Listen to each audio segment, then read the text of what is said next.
Standing by.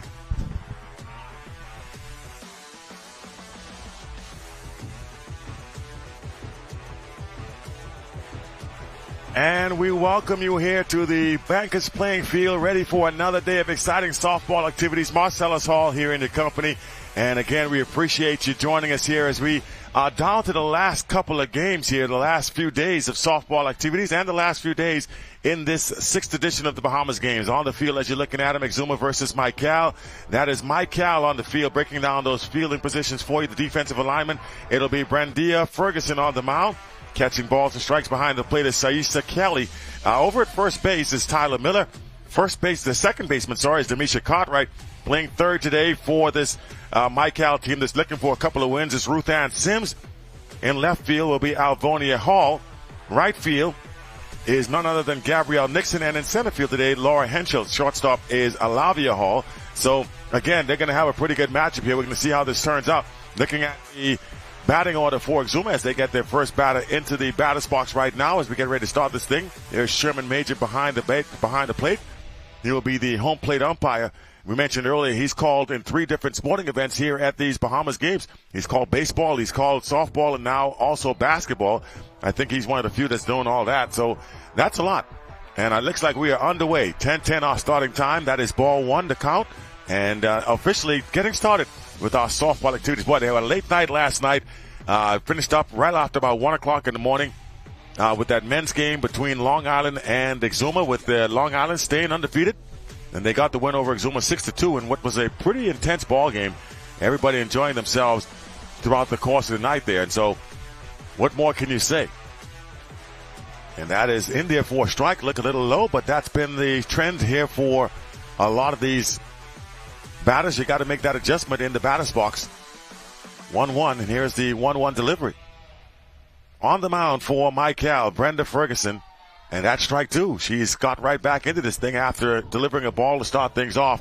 1 ball, 2 strikes now, trying to finish off the leadoff batter. Here's a good look at Ferguson on your screen. And that misses down and in, 2-2. And we welcome all of our viewers on channel 230 and 211 who are joining us here today. Those of you listening on radio 1540 in the islands, thank you as well for making us a part of your morning. Strike 3, swinging, down she goes, and that'll be the first out of the morning. Good start there for Ferguson. And here is young Miss Shea coming up to the batter's box here for Exuma. 1 up, 1 down, and a good start here. Had a little rain in the early a.m. That's helped to tap down some of the dust that was out here. That's good for the players, certainly. Although I'd imagine this infield is going to be a little harder to play on now because it's going to be a little quicker. Depending on who you are, that might be good, that might be bad. Meanwhile, ball 1 to Shea. And here's Ferguson with the pitch. Driven to the right side and through for a base hit. So Shea continues her good hitting. She's on board with a leadoff, with a single here, I should say. 1 down, a runner on base for Exuma. They're in business.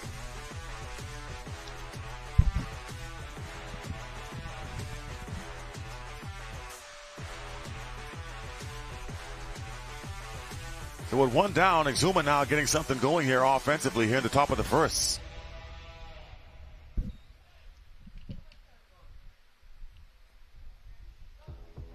Exuma versus Mical, one of our many games on the schedule for today, but it's the first one we have on air. Actually, it's the first game of the morning. And Crystal Taylor tried to put the bunt down and is caught up by the catcher. And she is disgusted. See her slam the bat down. She is not happy with that play. Trying to execute the bunt, couldn't get it done. Now with 2 gone,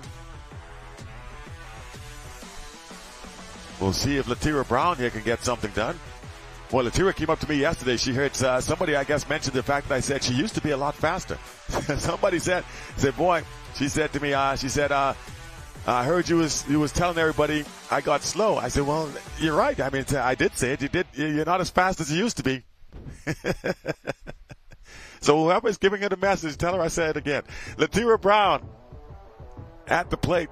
Swing and a miss, strike 2, and a throw down to second base. They're going to try to get Shea, and the ball gets away from the shortstop. She'll be safe. Umpire Spurgeon Johnson right on top of it.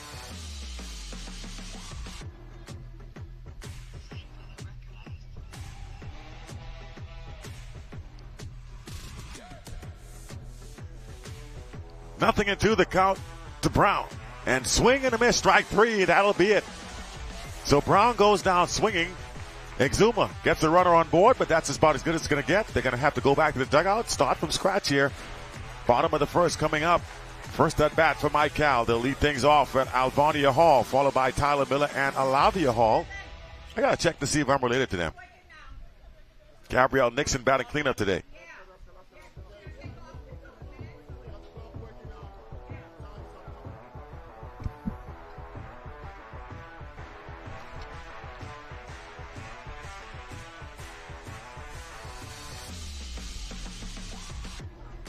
So there goes Exuma trotting out onto the field for their first time at defense.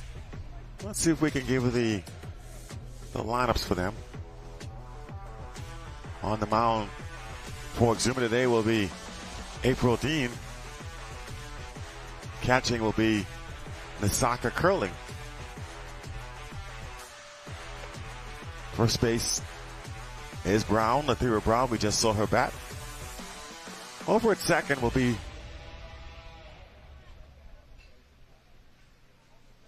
Boy, this writing is it? I'm trying to read the writing. They sent up here and on the score sheet. Well, looks like Rhonda. And Rhonda will play over at second base. Third baseman will be Crystal Taylor. Shortstop, Petra Pointier. And then we get to the outfield. They'll have Yvette Munnings in left. Grace Shea, who we just saw as well, get the base hit in center field. And over in right field will be Michael Arrow. And if I said any of those names wrong, blame the person that wrote the lineup. If I could show you what this looks like, that would tell you. Anyway, we're good to go.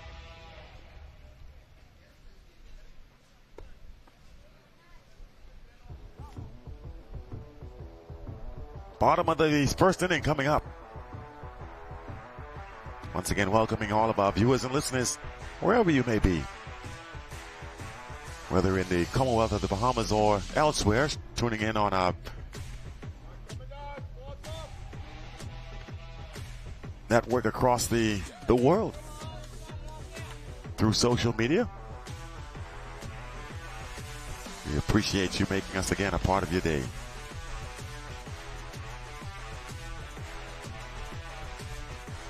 We've had some pretty good softball, I'll tell you that much, over the last few days. Good to see fast pitch back again. Fans have certainly appreciated it. We've had a full house every single evening. And actually even throughout the day.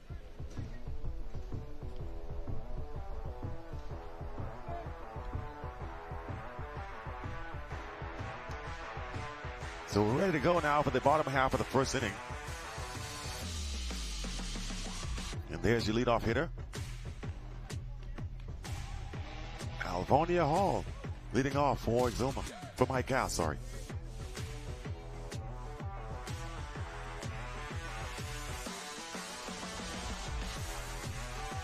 Shows bunt. That takes strike one.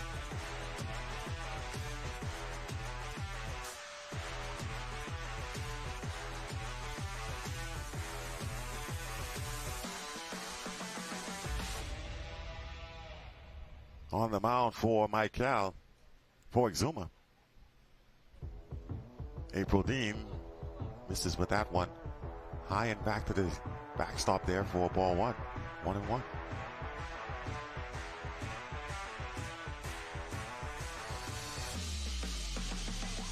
One ball, one strike here to Hall. Starting off the game here for this Mical team. Leadoff hitter, hoping to get herself on board. This time she does get the bunt down, catches up and running. And the throw is going to be over the head of the first baseman. Hall makes a wide turn, headed down to second. And she's going to try for third base here.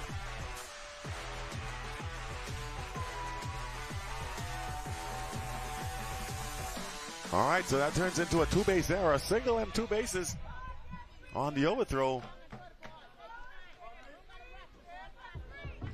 And with a runner at third base, nobody out here for Mical. Just what the doctor ordered to start things off here.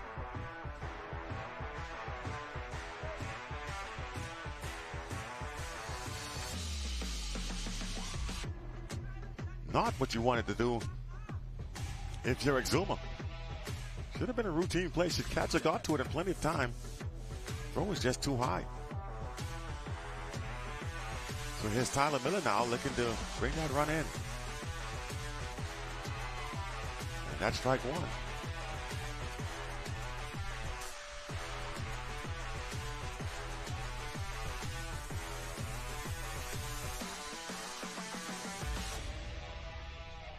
Miscues have been some of the problems we've seen a lot of these teams face. Takes a swing and goes right over the top of it. Tyler Miller. Runner stays put at third.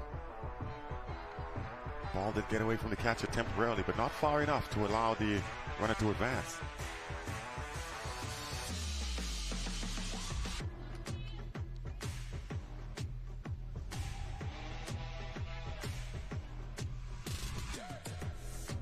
Here comes the delivery here. Gets away from the catcher. That's going to haul wisely. Went about halfway and then changed her mind about trying to get in there. Meanwhile, it's another ball for Tyler Miller. 2 balls, 1 strike. Actually, 2 balls and 2 strikes.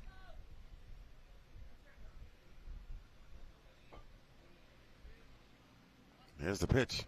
Outside and away.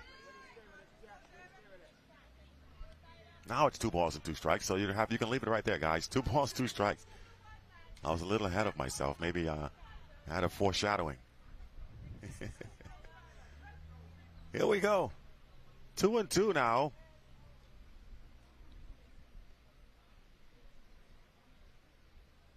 To Tyler Miller. And she'll swing right over the top for the strikeout. Down she goes and makes the jog back to the dugout. Out number 1.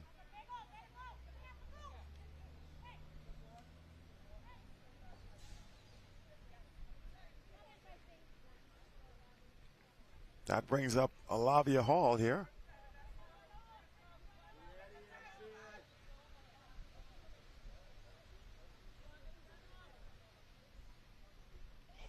She hits someone deep to left field. Left fielder charging in. Off the tip of the glove and can't make the catch. Run's going to score. Now she can't get it up. She can't pick it up. And Hall ends up at second base.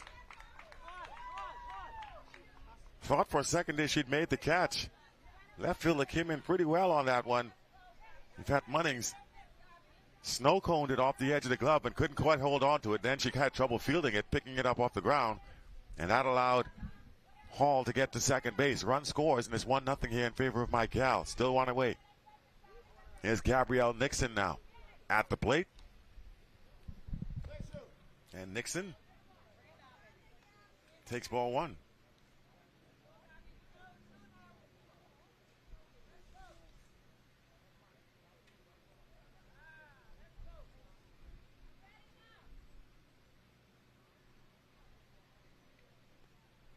Ball and no strikes. Here's the pitch. That's in there, strike 2. So quickly ahead here in the count. April Dean trying to avoid giving up anything else here. April. And foul away down the right side. Ball and 2 strikes now on Gabrielle Nixon.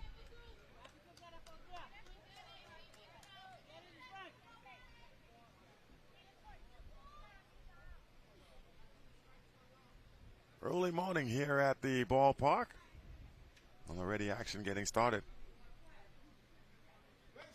And Nixon swings right through it. She goes down on strikes. 2 strikeouts now for April Dean.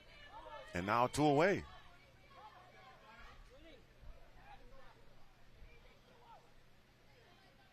That brings Ruth Ann Sims to the plate.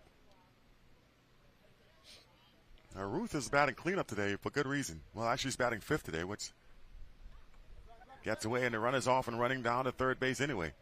She was trying to steal the bag, and when it got away from the catch, she just kept right on going.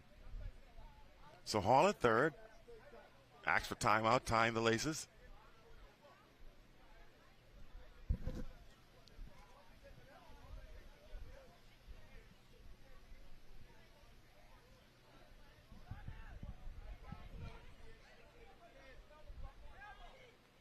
One count to Ruth Sims. A little slow trickler out to the shortstop. Throw over the first base. It's going to be offline. And Ruth will be safe. Meanwhile, a run comes in. Make it 2-0. So 2 poor throws to first base when they could have been out of this inning have cost Exuma on the defensive end.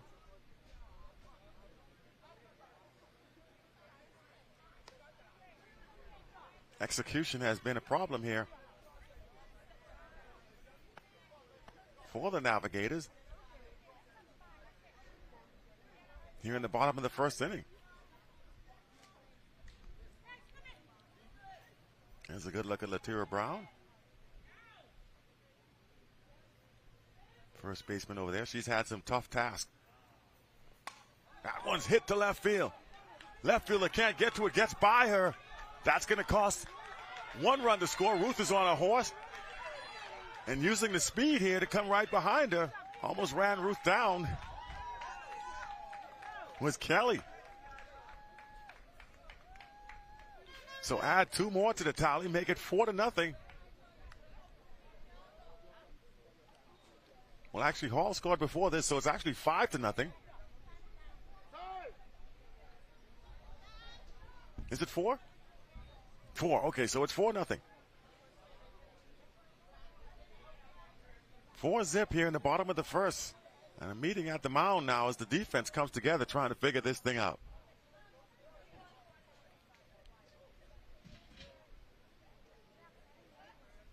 But not the way you wanted to start this game if you're Exuma. And really, they could have been out of it had it been not for a couple of errors.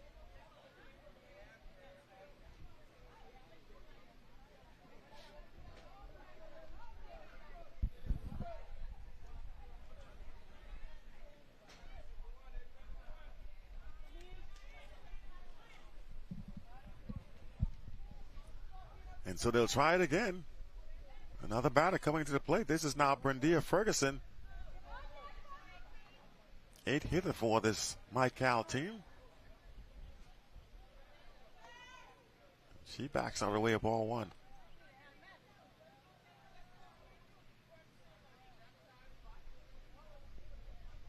Ball and no strikes to Ferguson. Dean with the pitch. That's in there for a strike. Now Ferguson doesn't look too comfortable in the batter's box. She's backing away as soon as the release. She's backing out of the batter's box. So I don't know. She's a little gun shy in the batter's box here. 1-1 to count. This time she stays put. Swings through it though. Strike 2. So a good chance here for Exuma now to finally get out of this inning. With Brendia Ferguson on the ropes. Ball and 2 strikes on her. April Dean will look to finish her off, and here comes the 1-2 pitch. She swings to it, strike 3, and that does it. Goes down swinging, does Brendia Ferguson, and finally Exuma getting off the field. At the end of 1, though, it is Mical with the 4-0 lead. Top of the second, just around the corner. Stay with us, folks. We got more softball coming up in just a few.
second inning.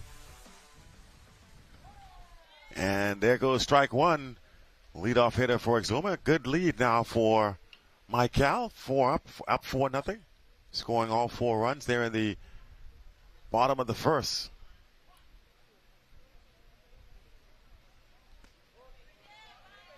One and one. This is Mical Roll in the batter's box now, leading things off for Exuma.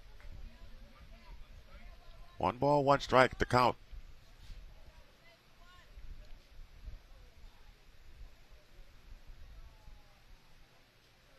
Dean. Sorry, that's Ferguson with the pitch. That misses low. 2 balls, 1 strike here. 2-1 to count. Facing off against Roll.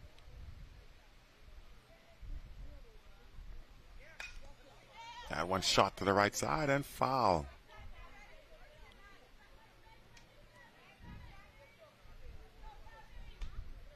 So Thomas Sayers, the first base coach for Exuma, getting out of the way of that one.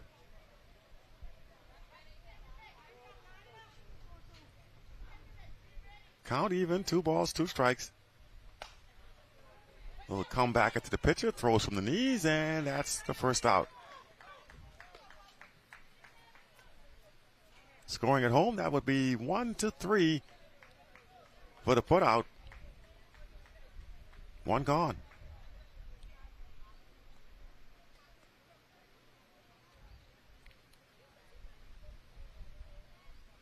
That's going to bring up Yvette Munnings now, the left fielder, for her first at bat. Takes ball 1 high.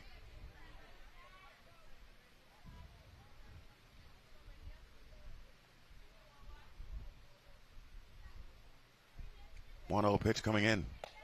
That's a strike. Count even now, 1-1.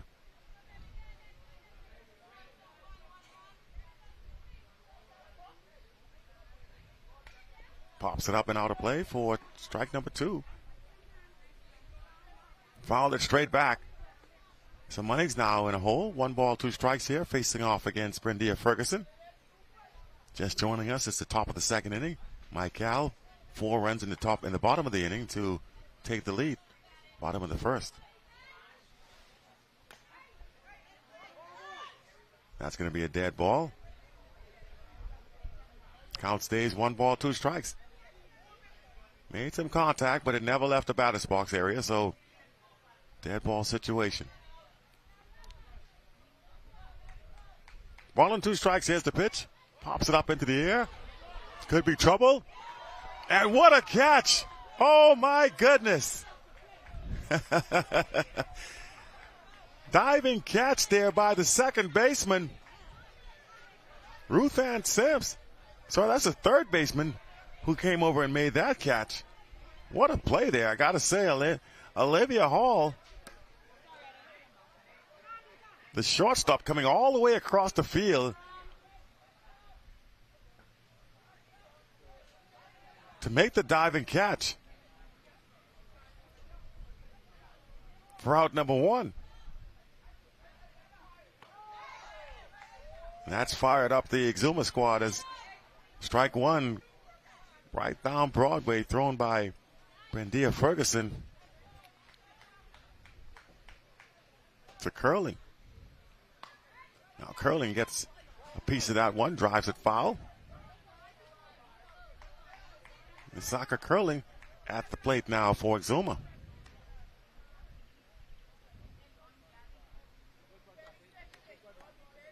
She's got 2 strikes on her now, so she's got to be very protective of the plate. Anything close, you got to let those hands good. That one too far down and in, takes it for a ball. The count is 1 ball, 2 strikes. Now Brendia Ferguson back on the mound, letting this one go. There's the pitch. Little ground ball up to second base. Throw over to first base is going to be too high and over the head. Curley makes a turn and heads down to second. She'll be safe. So much like Exuma here, we've seen a lot of throws over the head of the first baseman. Maybe a little anxious trying to get the ball to first base in a hurry, overthrowing it. But it gives Exuma a base runner when it should have been an out. Well, the saying is, three things got to happen when you put the ball in play. The fielder's got to field it, got to throw it, and then the first baseman's got to catch it. They got two parts of it right. Just couldn't get the third part.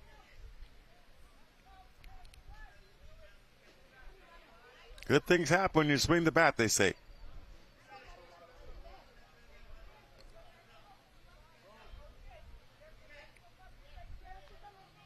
And with two out, they're going to bring in the courtesy runner for the catcher here. She's going to go and get dressed.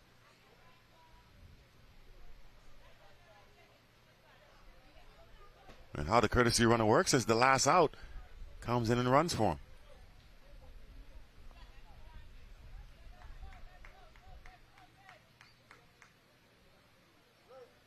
So a chance here for Exuma to put some runs on the board with two gone. Down in the dirt for a ball there. This is the opposing pitcher, April Dean, now in the batter's box. Both pitchers hitting for themselves today. Inside for another ball. Well, I'll tell you what, man, she's taking one heck of a lead off that base pad at second base on every single pitch. She's like halfway to third. 2-0. That's strike one.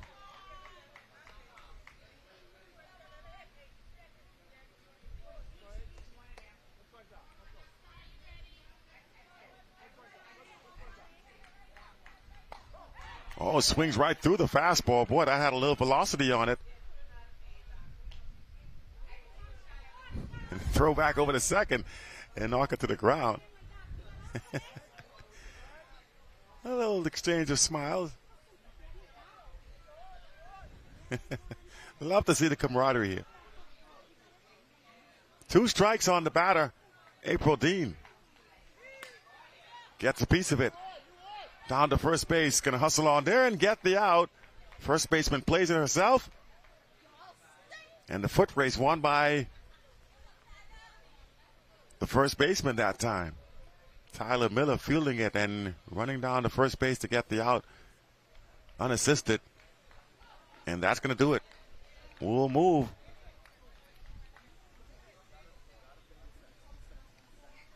to the bottom of the second now. Mical coming back up, trying to add some more runs to their total. We'll see if they can get it done. Exuma taking back the field. So they get a runner on board, but nothing doing. As once again, Mical able to close the door on the defensive side of things. It remains a 4-0 game. Bottom of the second coming up now.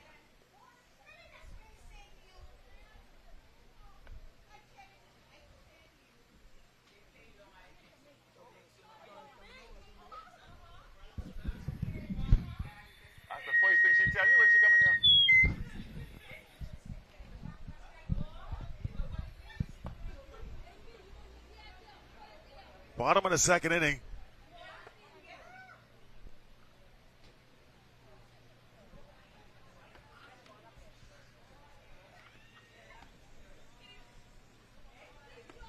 We got a lot of softball coming your way today. Meanwhile, let's get you caught up on some of the games in from last night. Some of the action yesterday. They had a bunch of games yesterday as well. We got some time and we'll get you caught up on some of the scores from yesterday's evening sessions. Actually, the entire day. I got all the scores in from yesterday. So let's get you caught up on how that went down.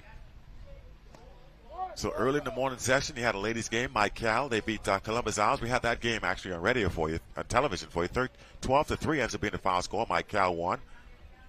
And then you had Grand Bahamas men beating Mical 14-2. Exuma. Remember that game? It was a controversial one with Exuma winning with the protest over Long Island. Long Island at the time was up 4-1 in the bottom of the third inning when Exuma lodged a protest from a legal player. And Exuma gets the win. Eleuthera, meanwhile, on the men's side, beat Andros 8-1.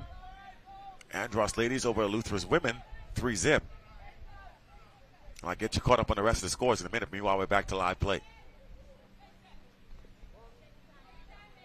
So Mical back to the batter's box now, looking to add to their run total. And we have pitcher versus pitcher yet again. As stepping into the batter's box for Mical is Brendia Ferguson to face off against April Dean. 1 ball, no strike. And missing inside, 2-0.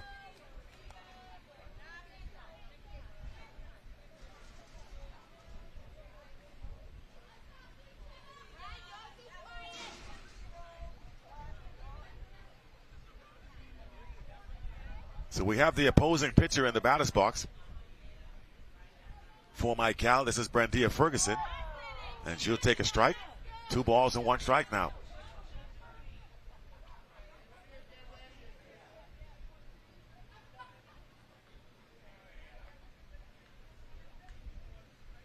Two balls, 1 strike now. The count as Brendia Ferguson charges one to the left side. That's going to drop in for a base hit.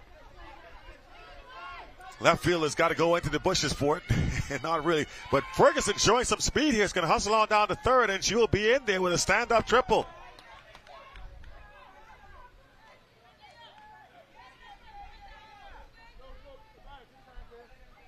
A 3-bagger for Brendia Ferguson. Got that one down the line, and they just kept traveling. By the time the left fielder got to it, Brendia Ferguson showing some speed there, ends up on third base. Timeout called by Thomas Sears, the manager. He's going to bring his troops in. They're trying to keep this game close, if you will. But a good start here for Mical in the bottom of the second to get the leadoff lady on board with a triple. Good piece of hitting there by Brendia Ferguson. So while the timeout's going on, let me give you the rest of those scores. Columbus Isles beat Mical's men yesterday, 11-0. New Providence ladies, well, they blasted Abaco 19-1. New Providence men, they beat Abaco 12-4. Then we had the feature ladies contest with Grand Bahama losing to Long Island 8-1. And then the Long Island men in a game that nobody left the ballpark last night. I mean, just everybody stayed around. It was a full house. Game didn't start until about after midnight. But nobody left. Long Island men staying undefeated. They beat Exuma 6-2. And that's how we set things up moving into today. Meanwhile, a leadoff triple here for Brendia Ferguson in the bottom of the second puts them with a chance to add some more runs. And here is Laurel Henschel at the plate. Shows Bud, pulls it back, ball 1.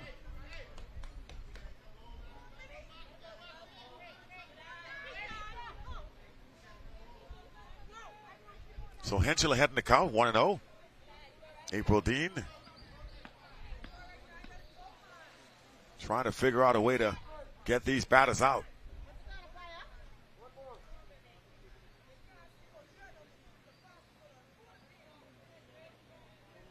Henschel offers at a ball down in the dirt. For 1 strike. She squared the bunt. I mean, that thing didn't even reach the plate. She still tried to bunt it. And as a result, ends up with a strike to her credit. 1-1. 1 ball, 1 strike to Henschel as Dean steps back onto the rubber. Pitch comes in. Missing inside. 2 balls and 1 strike. 2-1 the count to Henschel. Nobody out here in the bottom of the second. 2-1 pitch about to come in here from April Dean. Henschel puts it on the ground at third base. They're going to go over to first base to get the out, and the run scores. Well, I thought Crystal Taylor had a chance to go home. She was playing in. Runner was moving on contact. Taylor might have had a chance to throw her out at home, but instead goes across the diamond, trading the run for the out.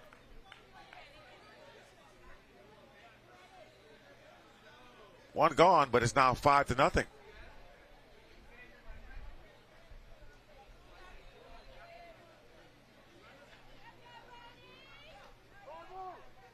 Swinging right over the top of that first pitch for a strike.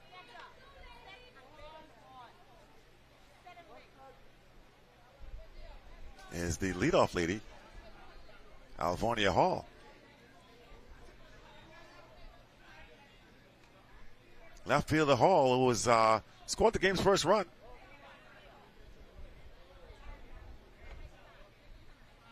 Takes the ball there to count 1-1.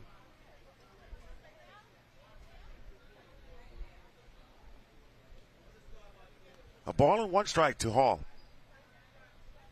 April Dean back on the rubber looking for the sign. Here she gets it, and here comes the pitch.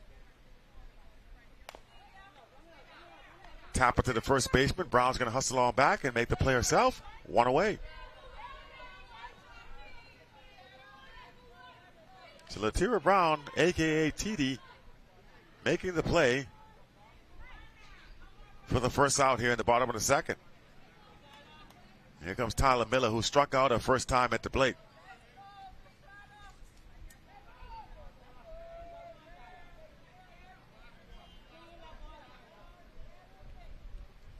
Tyler Miller batting. Swings over and fouls it down the third baseline. Strike one.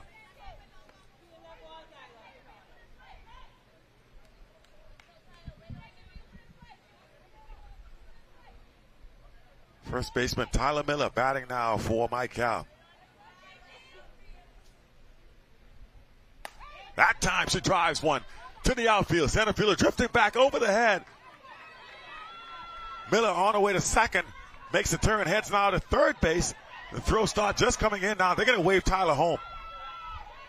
And Tyler Miller, the inside the park home run.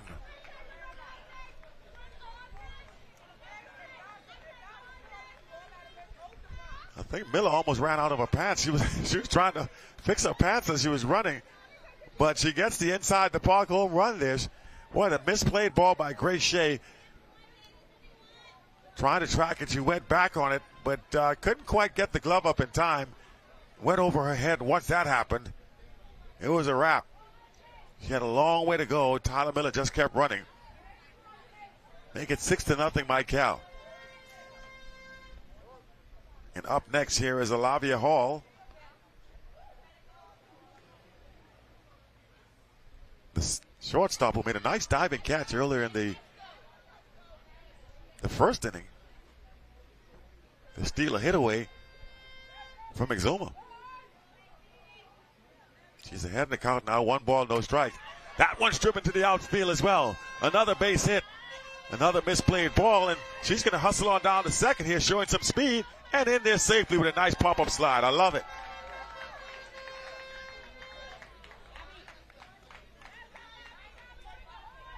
A double there for Alavia Hall, showing some speed. Thinking 2 out of the batter's box and some athleticism as well with the pop-up slide. Exuma in business, still nobody out. Here comes Gabrielle Nixon, timeout called again by Exuma. They want to talk it over.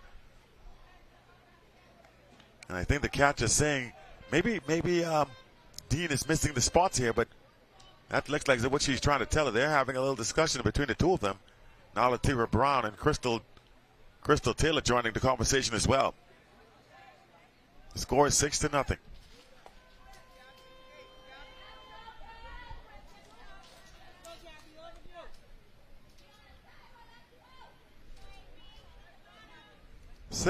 Our score. With Hall at second base, and here is Gabrielle Nixon. She struck out her last at bat. Trying to do a little something different this time around. Take strike one, though.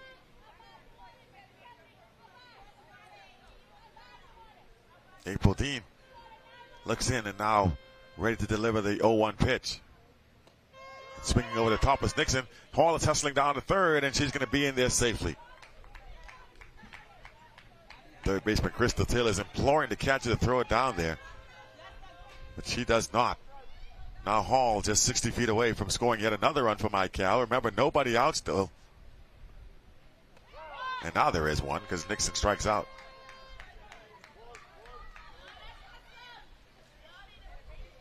And you know what? I think that's out number 3. All right, so that's out number 3. I don't know how I missed it. Maybe because all the action in between, but 3 away. but not before Mical adds a couple more runs. They're leading now 6-0. We'll head to the top of the third, but we'll do so right after this break. Stay with us, guys. Lots more softball to come here on the network.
Welcome you back, our viewers and listeners, wherever you may be. Those of you tuning in on 1540 in the islands, we thank you as well. And, of course, our viewers on Channel 230 and Channel 211. Social media platforms also streaming our broadcast. So wherever, again, you may be in the world or in the Bahamas, we thank you so much for making us a part of your day. We are officially underway in the third part of our softball segment. 3 days of softball here at the Bankers Field. And you're watching a game on the ladies division between Mical and Exuma. And if you're seeing your screen right now, it says Mical 6, Exuma zip. And Mical has been full control the entire time here at the batter's box. In the batter's box, I should say, for Exuma is Rionda. 3 balls, 1 strike. That's in there, strike number 2. Right down Broadway, and I think she was hoping for ball 4, but good pitch that time from Brandia Ferguson. Umpire confirms what we already knew. 3 balls, 2 strikes, and let's continue play here. 3-2 pitch coming in. Fouls it away to stay alive.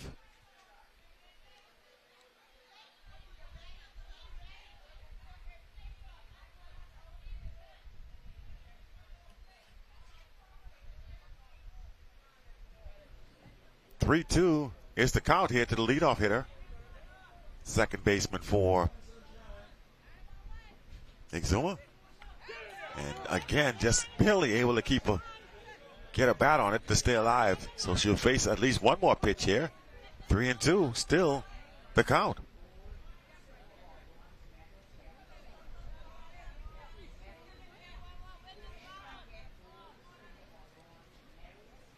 And they'll try it again. 3 balls, 2 strikes. Missing inside, ball 4, so she draws the walk.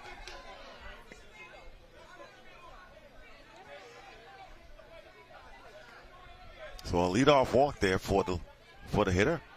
They got a runner on base. They'll need a lot more of that. They're trying to get back into this game. Back to the top of the order now as Petra Poitier comes back in to face Brandia Ferguson. We'll see if she's got better luck this time around. Take strike 1, though. Strike 1 count.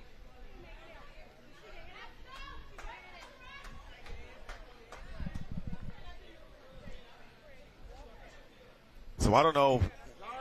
This is still a regular season, regular play. Somebody just asked me, and I think they wanted to know from Mike Corbett. I don't know if this is anybody want gold, silver, and bronze. We're still playing here, so obviously we haven't had any gold medal games yet. 6-0 our score. So folks back in the studio, No, we haven't had any medals delivered. We're still playing. They haven't even got to the playoffs yet. That'll happen today.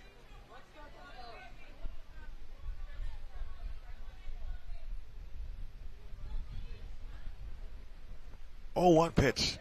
Down into the dirt. 1-1.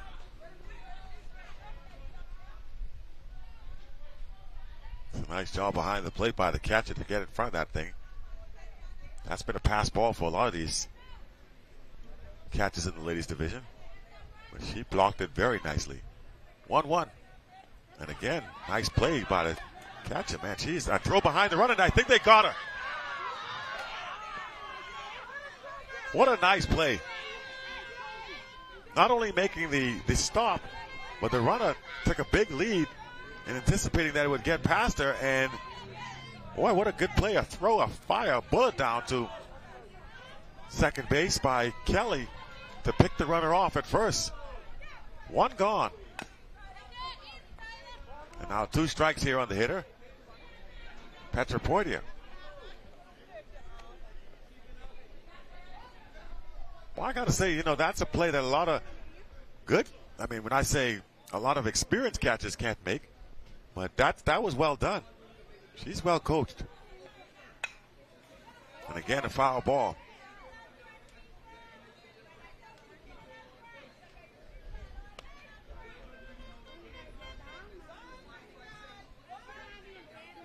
She's not the biggest young lady. She's, not kind of slim actually, but she's playing that position well. Got some good athleticism behind that plate. And that's going to be strike 3. Make it 2 gone. So Poitier strikes out. 2 away now here in the top of the 3rd. As the ladies from Mical putting on a clinic here.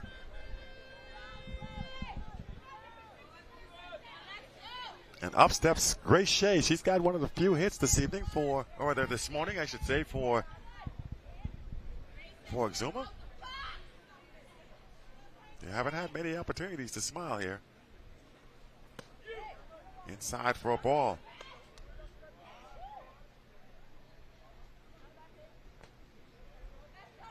Grace Shea playing center field in this one.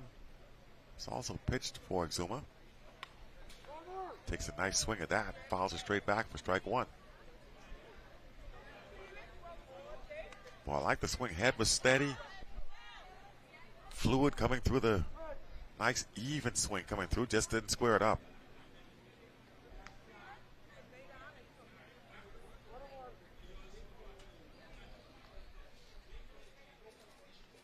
She looks good. 1-1.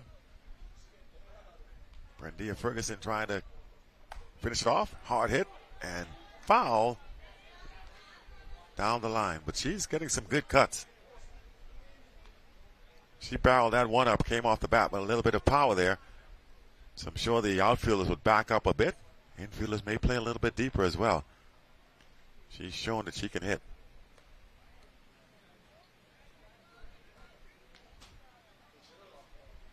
Two strikes on Grace Shea. And Brendia Ferguson trying to close her out. Almost got to the chase, and she didn't, though. They're going to check it down to first base, and he says, no, she did not go. Shea started to run down to first base. I think she thought it was ball 4. She saw the umpire point down to first. I think she thought he was saying ball 4. He was just checking with the first base umpire to make sure to see if it was a strike. So she'll have to get back into the batter's box now. 3 balls, 2 strikes. And now Brendia Ferguson back on the rubber. Here's the pitch. Tries to change up and misses high, and down to first base goes Shea. Ferguson with a little smile there. She was trying a little trickery, but just squeezed it a little bit too tight on the changeup. And here's Crystal Taylor. Her last time up, tried to bunt, popped it up, and was called out. Catcher was able to get over there and make the play. She was disgusted with that one, so let's see if she changes her fortunes here in this second at bat. Run at first base, Grace Shea. And now Crystal Taylor in the batter's box. And takes strike 1.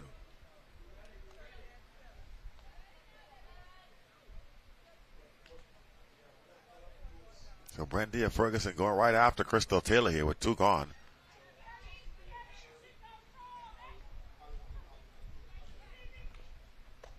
And she swings at a high fastball, much like that.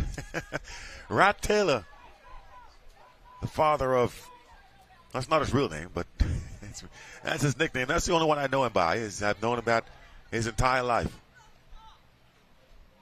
Pretty good softball and baseball player in his own right. Now his daughter Crystal.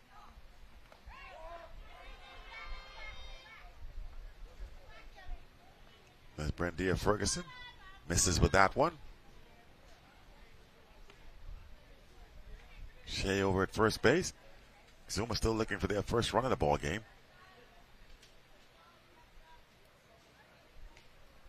Here we are at the top of the third. Pitch coming into Taylor. And again, she fouls it away.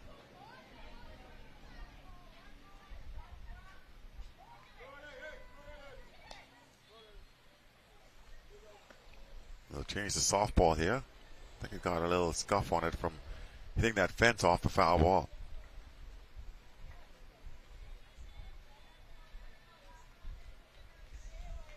So the game of cat and mouse continues now between Crystal Taylor and Brendia Ferguson. Not sure who's the cat and who's the mouse.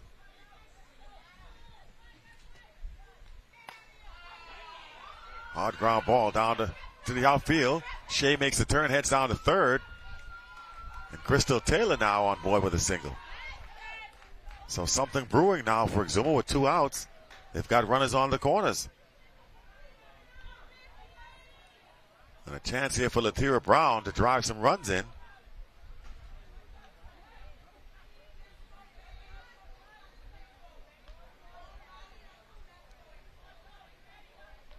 Let's see if they can get something going. 2 outs brewing.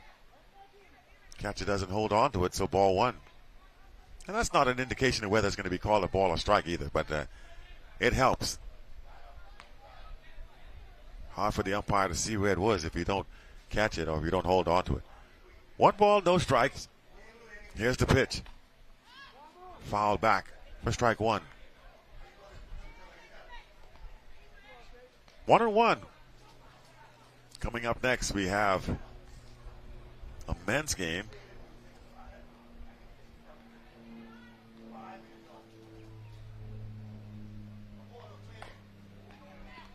Brown down to third base. Ruth Ann Sims, nice easy throw over the first base for the 3rd out. So Brown can't get the job done, and once again, Exuma comes up empty. They'll leave 2 runners on base, and we'll move to the bottom of the 3rd inning. It's getting late now for Exuma. Running out of opportunities, but they're on the bad end of a 6-0 score. Columbus Alice men's getting ready to play next. And I'll find out who their opponents are shortly, but I do know the men are coming up behind this game, but we're still finishing up this one. Mical, 6-0, moving to the bottom of the 3rd. As Exuma coming back onto the field, hoping to at least keep it right where it is. 6 runs is not insurmountable. When it starts to get more than that, then you got a problem.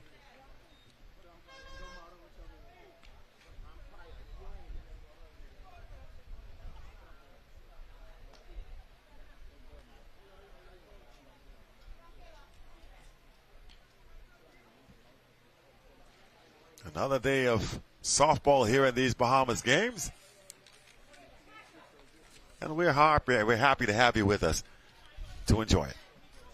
Meanwhile, lots of other sporting activities going on here in these games. Track and field is into its 2nd day.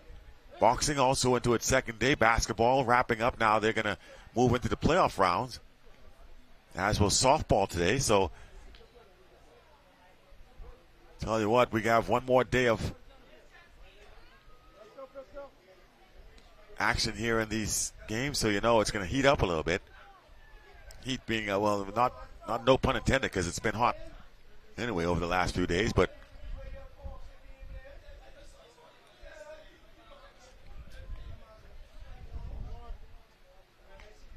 yeah, the action is heating up, figuratively and literally. Exuma maybe defensive changes. I see they're taking a while to set things up here in the outfield, and I see the umpire talking over there with Thomas Sayers, the coach. He's pointing some stuff out, so maybe they're making some defensive alignments here, hoping to maybe spark something different than what we've seen. They've given up runs in both the first and the second innings. Trying to avoid doing that here in the third.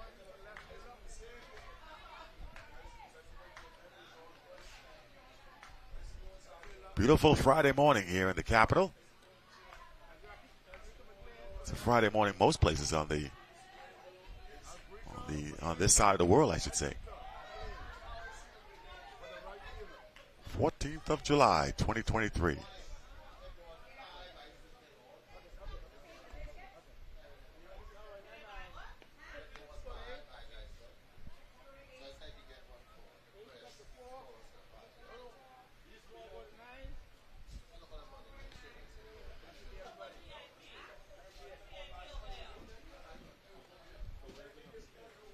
Bottom of the third inning.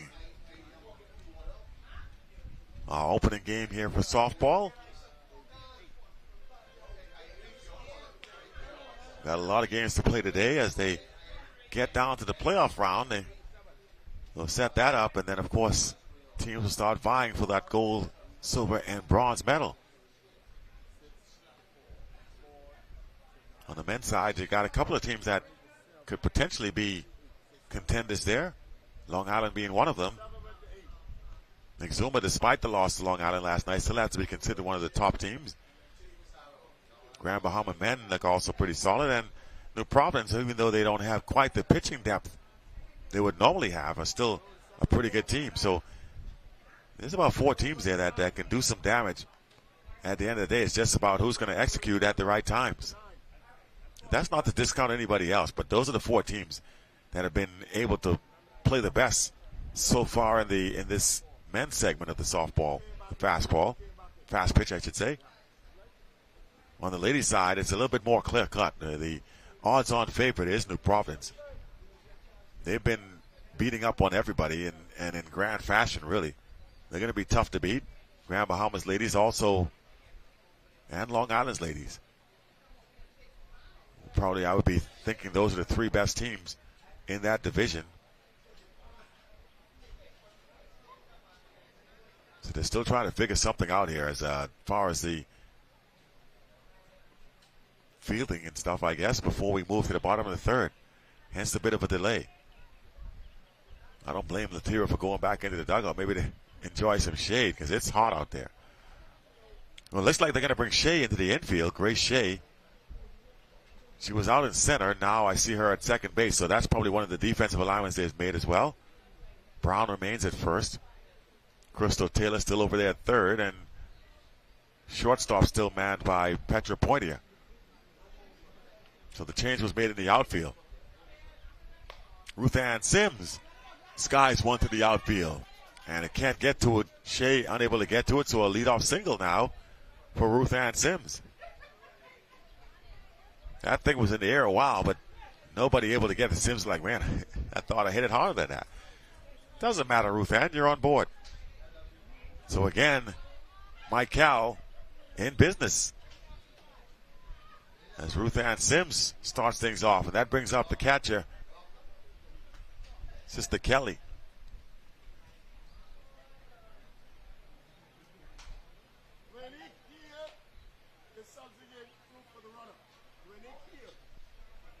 And it looks as if Mical's going to use a pinch runner here to run for Ruth Ann, who's not quite as fleet as foot as she once was. Mical want to be sure they can have every opportunity here to add some more runs.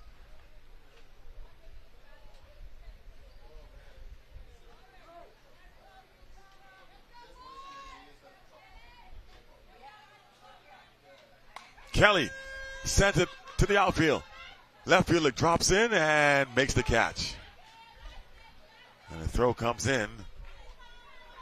Runner does not advance. So Kelly comes up with an empty trip. unable to even advance the runner there, so an unproductive out, if you will. But I'm sure she won't get too much chafing from the rest of her team. She had it inside the Parker earlier and made some great defensive plays behind the plate.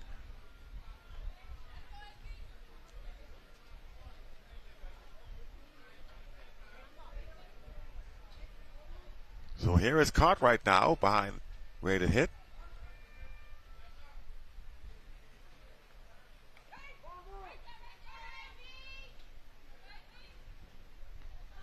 And she swings at one, fouls it back. So what April Dean is hoping for is that they're able to not give up any runs here in this inning, here in the bottom of the third, and then have their final at bat where they can hopefully try to get back in it. Well, actually, this is the bottom of third, so this may be actually it. That one's driven to the left side, but gets out of play for a foul ball. There's Renee Davis, one of the coaches for Mical. April Dean on the mound for Exuma.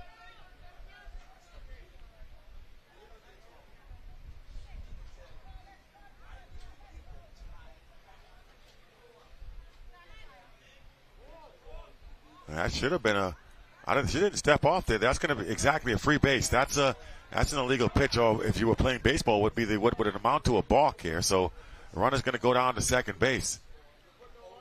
She started the motion and never finished it.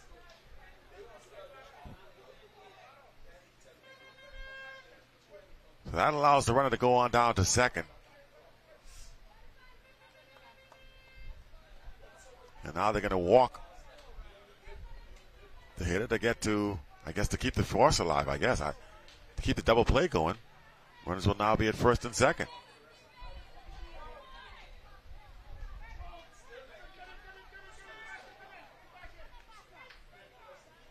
So up to bat now, that was actually Lavia Hall. So now here is, that's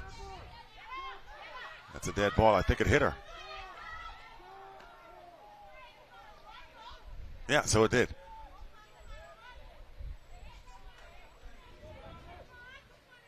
It was not a strike. It hit the batter, so it's a free base.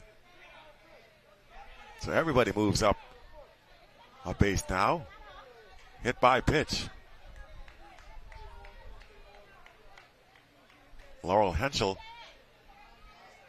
hit by the pitch there, so they're loaded. And now here comes Alvonia Hall with the bases loaded and just one out. This could really blow the game open here if you can get a hit. I think Hall's aware of that. You can tell she's geared up, batting from that left side. Drives it to the outfield. Left fielder coming in. That's going to drop in for a base hit. 1-run scores, 2-run score. Perhaps a third one.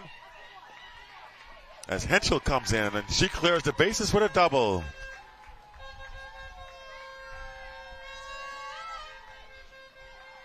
Alvonia Hall coming through with a bases clearing double. 3 RBIs on the play. And our score now 9-0.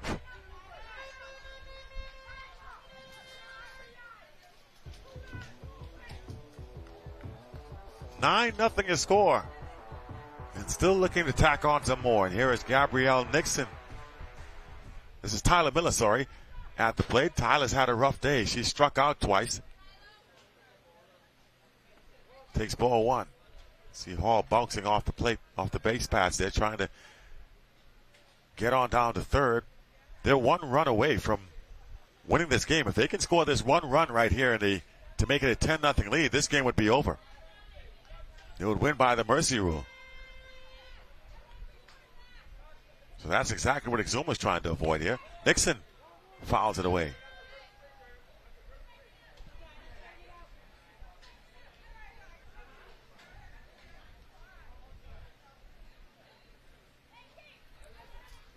So a big moment now for Exuma's defense. If they want to have any chance of this thing, there's still time left on the clock, but you gotta get out of the inning here without giving up that 1 run. It's already in scoring position.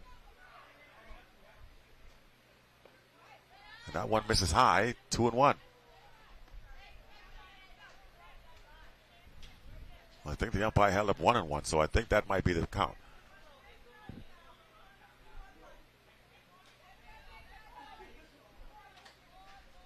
Let's wait and see.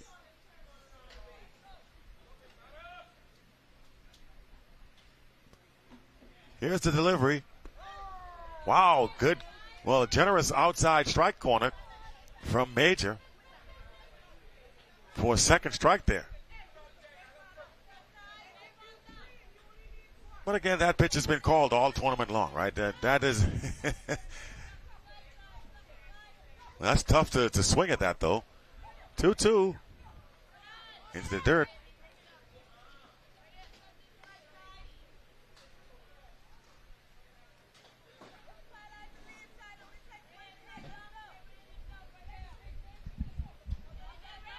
So Dean will have to do it again against Nixon. And Nixon stays alive, so he fouls it away.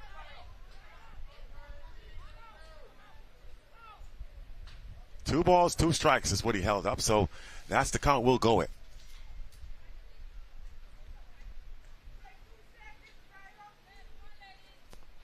2-2 to count to Gabrielle Nixon facing off against April Dean. Mical 1 run away from stopping this game.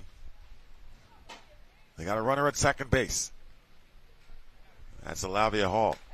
Nixon! Base hit. This could end it. Ball in left field. Hall is on a horse going home. The throw is going to be not even attempted, and that should do it. 10-0 our score.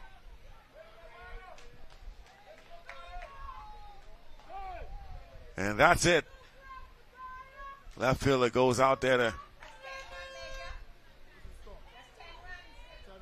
I don't think the umpire is aware of that. That's the 10th run. There he goes. Now they put the hands up. 10-0 your score. Mical wins it.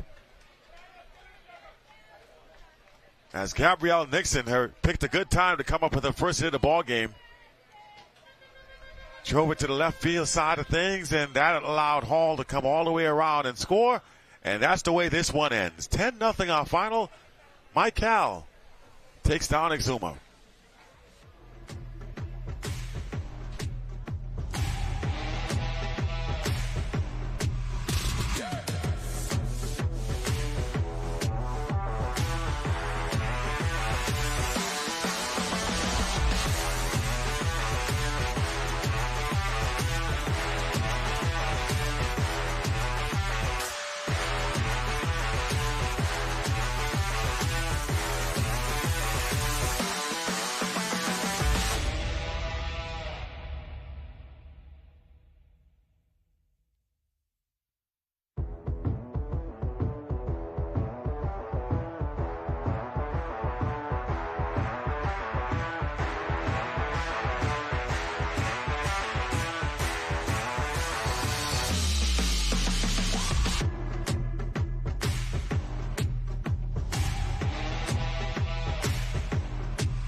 So as you just saw, welcome back, by the way, to the Bankers Field. We just saw a rather one-sided win. 10-0 ends up the score. Mical's ladies taking care of business against Exuma. Joining me now is the manager for the Mical ladies, none other than Renee Davis. We call her Sunshine, so I'll let you call her Sunshine as well. Sunshine, good win. You guys came out, established yourself early, never looked back. Was that the strategy coming in?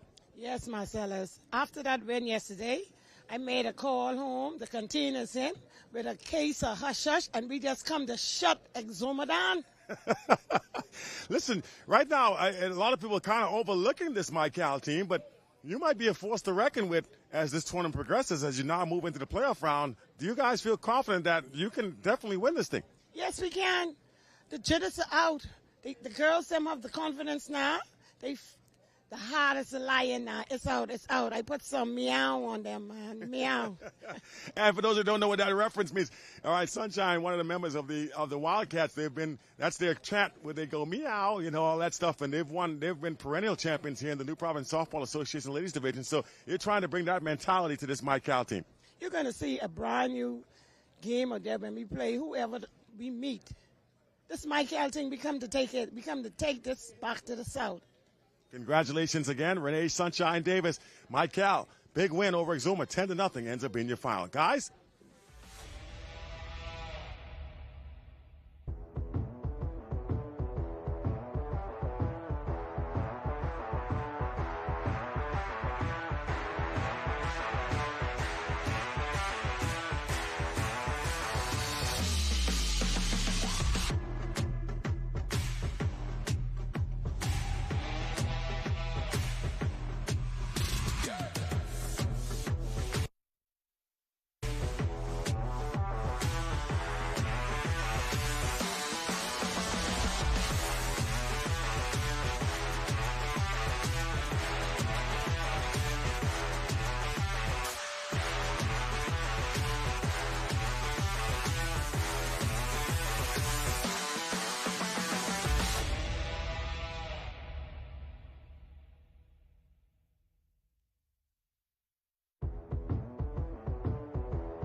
And we welcome you back to live coverage of softball here at these Bahamas games. Here at the Bankers Field, we're ready for our first men's game of the day, and it's a pretty good one. We have the Long Island Sheep Runners who are running away with the men's division. They're one of the front runners to win it all at this stage, and they'll face off against a pretty good team, the Columbus Owls. And taking a look at what's ahead of us now, there's Thomas Davis on the mound for Long Island. Behind the plate, Garfield Bethel. So they're going with their top pitcher and catcher here to start this game off. So they're taking Columbus Owls very seriously. First baseman Damian Turnquist. Over at second is Shannon Cartwright. At third base this morning, Keanu Cartwright. Shortstop Carlos Pratt, and they move to the outfield. They got Dante Cartwright. Center field is Isaac Fox, and right field, Kevano Cartwright. Leading things off for Columbus Owls right here, Stephen McKenzie, a.k.a. Doogie, followed by Trey Sweeting and Junell Bain. That's a ball as Thomas fires one in there.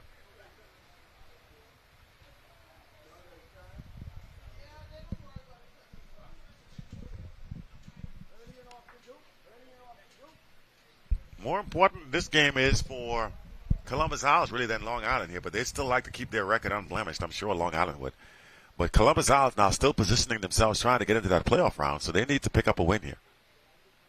It'll be tough, though. This Long Island team has been very, very difficult to beat. In fact, they haven't lost a game yet. Huge win last night against Exuma, 6-2. A game that finished into the wee hours of the morning. But you talk about the park still being full, it certainly was. Nobody went home. They all stuck around for that one, and they were well entertained by a great matchup. Once again, our viewers and listeners, social media, television, wherever you're checking us out, man, we thank you as we bring you all the action we can here on the network. And that's a big swing. Doogie well laid on the fastball, 1-1. Stephen Doogie McKenzie leading things off for Columbus Owls here against Long Island's Sheep Runners. There's a good look at Tommy Guns, Thomas Davis. No call on that one. I thought it might have. And somebody stole my fan. Look at that. You know, that is like the epitome of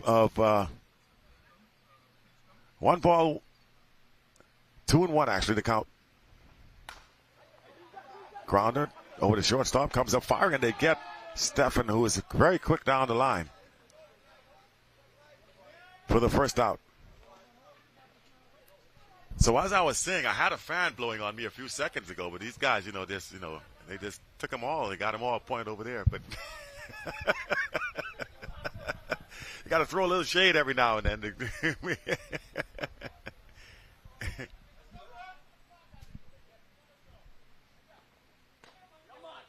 Meanwhile, stepping into the batter's box now for Columbus Owls, Trey Sweeting had himself a good tournament so far. He's hit the ball well.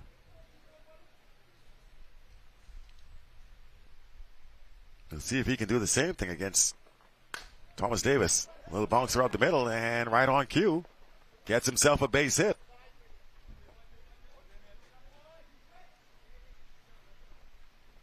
So Trey Sweeting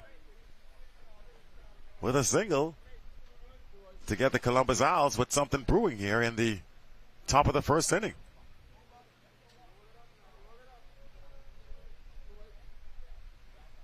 Sweeting's got some good speed as well.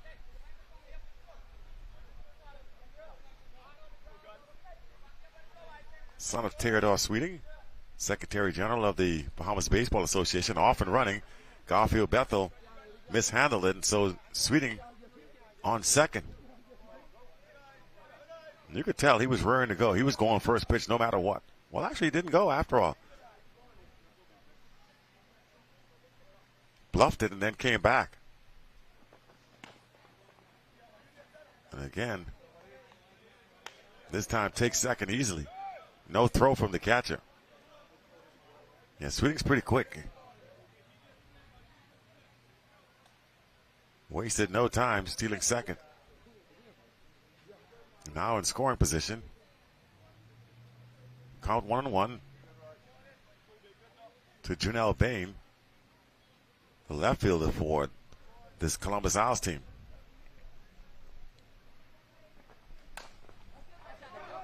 Grounder over to the right side, and they throw to first base for the out. One gone. But Sweeting advances to third now with 2 away. Remember, McKenzie got out on the grounder, and now Janelle Bain also grounds out. So 2 away now. Here in the top of the first inning, they got a run at third, but it's going to take a hit or a misplay from Jeffrey Woodside to get it done.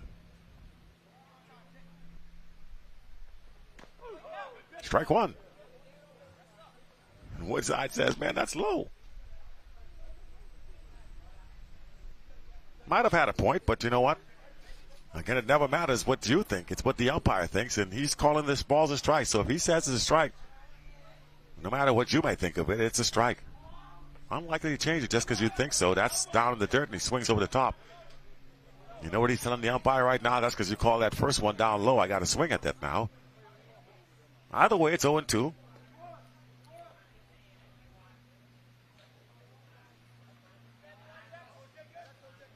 Thomas shakes off the call, and now he's ready to go. 0-2 pitch.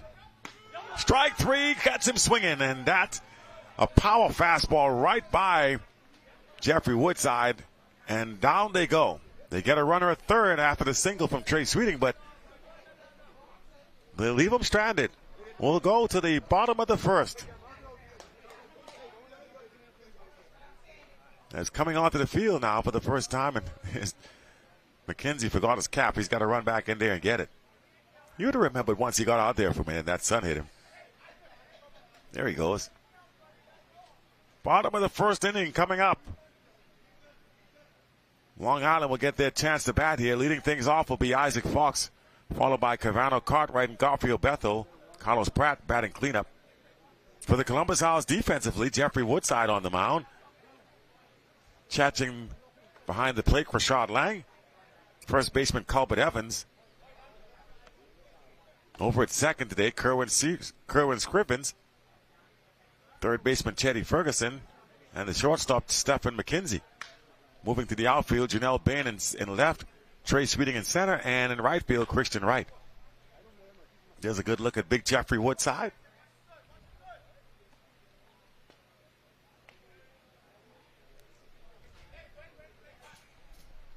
Ready to see if he can keep Long Island at bay.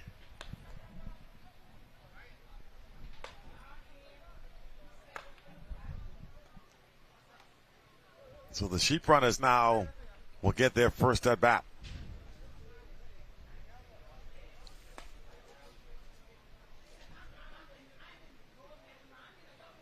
Facing off against the Owlwax.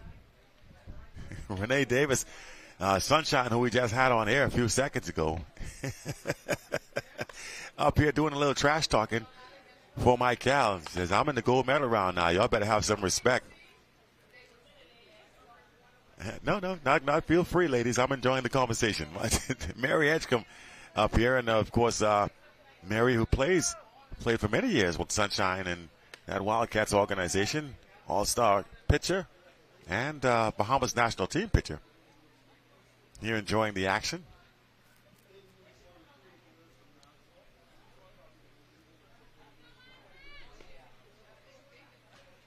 So Jeffrey Woodside stepping onto the rubber now to face off against the Long Island offense. Isaac Fox leading off, the center fielder for Long Island. He's had a pretty good tournament, shows bunt there and pulls it back for a ball.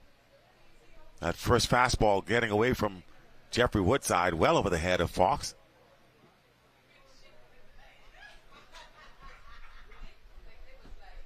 One-0 pitch. Fox digs in. Shot back up the middle. That's a base hit, and Fox continues his good hitting. He's been a catalyst now for this Long Island team. And he leads off with a base hit.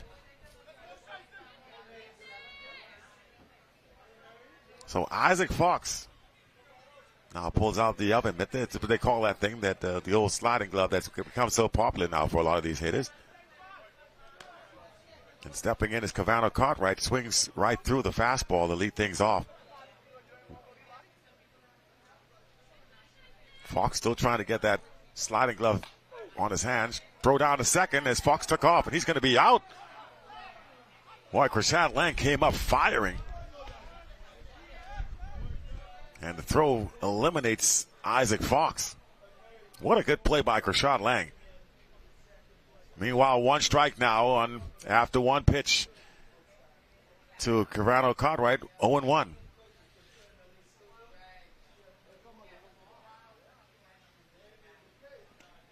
Does not offer that one. The count runs full. Sorry, 1-1. 1-1 to Cartwright as Fox was thrown out trying to steal second. Took a long time putting that sliding glove on. Maybe should have took a little longer. Krishad Lang, a very good catcher back there, is arm-wise and tough to run on, as I'm sure Long Island will remember now moving forward. That one fouled away, so it's 1 ball, 2 strikes now to Cartwright. Jeffrey Woodside looking in for the sign. Here's your 1-2 pitch. Down in the dirt, 2-2.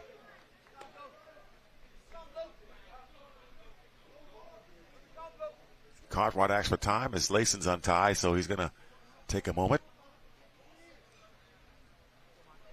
Meanwhile, Krishad Lang lining up the defense. 2 balls, 2 strikes here to Cartwright. And here comes the 2-2. Fouls it away to stay alive. Garfield Bethel waiting on deck for Long Island. They played late into the night last night with that game against Exuma, so there might be some fatigue factors here. But this is what tournament play is all about. You got to find a way to gut it out and continue to push through. 2 balls, 2 strikes from Woodside. Here's the pitch to the outfield. Could be some trouble, but the right fielder right there. That's out number 2. Sorry, that's the center fielder, Trey Sweeting, who comes in and makes it look easy. Got a good jump on that one. 2 gone. Here comes Garfield Bethel.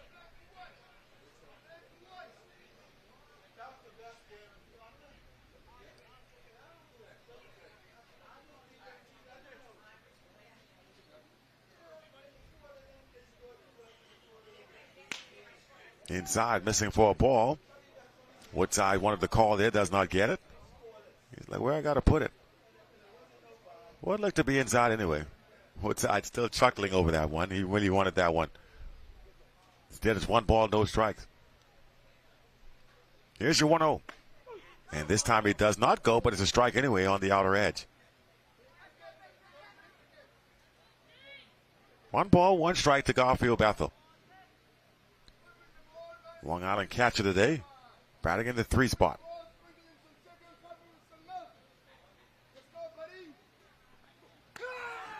And again, the strike call as he jumped out of the way of that one. Thought it was a little inside, but it caught the inside corner, that says the umpire. 1 ball, 2 strikes now to Garfield Bethel, and Jeffrey Woodside 1 pitch away, if he can, of getting out of this inning without giving up any runs. Bottom of the 1st inning. Columbus Owls going up against Long Island. Timeout called by Bethel. Now stepping back in, I can hear Chicken Aubrey's mouth from up here.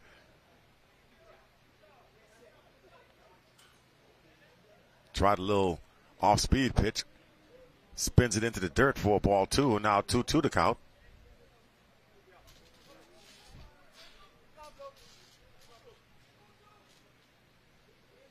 Two balls, 2 strikes. Jeffrey Woodside trying to finish off the Long Island team here in the bottom of the 1st. Bethel waiting on the pitch and fouls it away to stay alive there.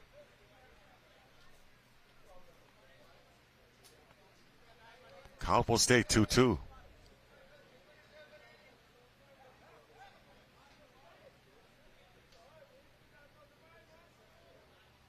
Two balls, 2 strikes. Woodside into Bethel. That's going to miss way inside. Count runs full here, 3-2. And Columbus Owls fans imploring the umpire to call that a strike, but not even close. 3-2 as Woodside looks in. The pitch to Bethel. driven to the left side. That's going to be a base hit. And Bethel will be on board here. Makes a big turn at first, but now gets on back. Gets a nice little congratulatory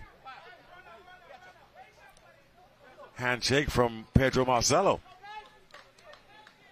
So Bethel's the catcher, so they'll send out the courtesy runner for him. And here comes Cavano Cartwright to be the pinch runner.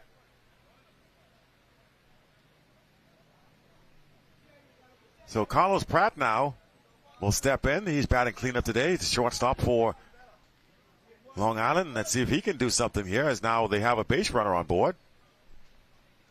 That one skips away. That's going to allow the runner to advance to second.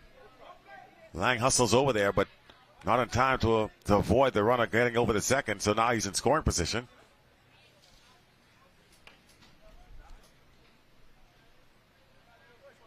And Woodside, you got to be careful here, because you don't want to, with 2 outs, allow a pass ball to score a run. Runs will be at premiums here in this game, and that's going to be a strike. Pratt was trying to hold the bat back, but couldn't quite get it done. He's got a strike on him now, 1-1. Caulfield Bethel kept the inning alive with a base hit to left field. That's where we stand. A runner at first. Inside, 2-1.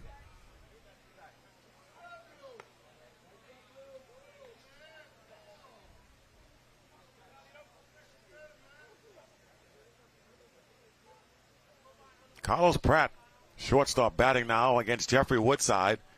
Runner at second base here in the bottom of the first. That one gets by, and that's going to allow the runner now to advance to third. This is what I'm talking about. For Woodside, you cannot have wild pitches allow a run to score. It would be unearned. But it will be a run nonetheless. Who cares if it's unearned or earned? Either way, you'll be down 1-0 unnecessarily. He's got to be better at least finding the glove of the catcher here. He's had 2 wild pitches, allowed the runner to get all the way to third base. Another wild pitch would score a run. And he gets him with the changeup looking. He was taken all the way. 3 now with 2 strikes on him.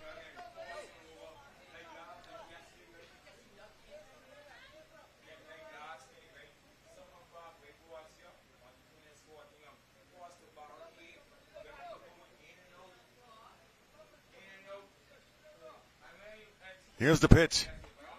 He goes to the changeup again. That's going to be ball 4. So Woodside tried to use the changeup to finish off Pratt. Doesn't work. And he'll face another batter here as up comes Blake Carroll. So I got to tell you, one of my pet peeves here at this baseball segment, and I'll get to that in a second, but nothing to do with the action, but it is something to do. And that's going to get away. Just what we talked about, and that's going to allow the run to score 1-0. Exactly what you didn't want to happen if you're the Columbus Owls. To give up a run without even a hit.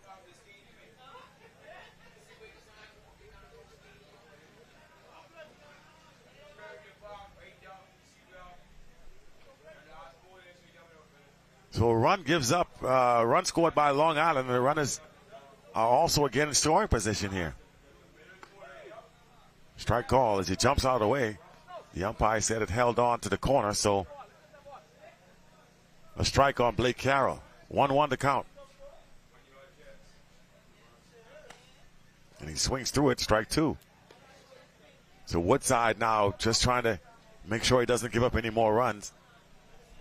You see he's upset with himself for allowing that first run to begin with. But I did say it might happen. That's strike 3, so Donnie gets him. He gets him on strikes, but not before a run scores. Long Island on top, 1-0. And Woodside upset as he walks back into the dugout. Runs can be at a premium. That one run could be all the difference here. We've come to the end of 1 inning. It's Long Island 1-0 over Columbus Owls. We got more softball, though, coming up. Stay with us, guys. We got a lot more to come.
Action continues, top of the second inning. Thomas Davis back on the mound, strike one.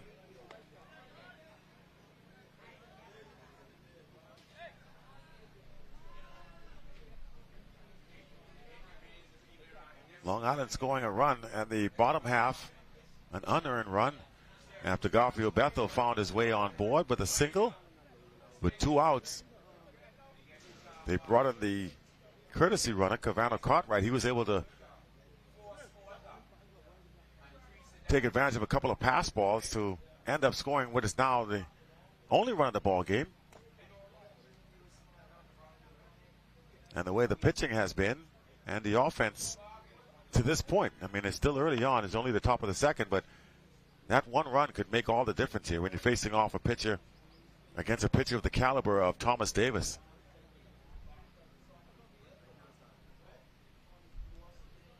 Two balls, one strike to the leadoff man here for, and boy, he wanted to pitch. He wanted to swing at it. By the time he flinched, it was already in the catcher's glove. Davis brings it with some good velocity. This is Chetty Ferguson getting his first look here at Davis, and he pops it into the air. And that's going to fall in for a base hit. Muscles it into the outfield for a single.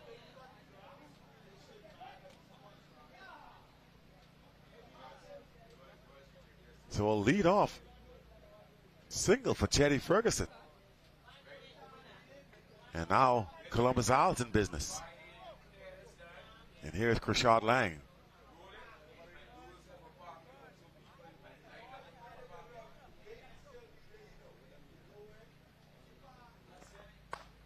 Fastball, ball one. Krishad Lang, the catcher for Columbus Isles, is a pretty good hitter. So if you miss with him, he can hit that out of here as well. So you got to be careful here if you're Thomas Davis. And as we say, that little one bouncer, they're going to try for two, and they're going to miss it up. The throw gets by the second baseman. Davis was trying to turn the double play, and instead of getting the out, they're going to be at the corners now. Still nobody gone here. They tried to get 2 outs on the double play.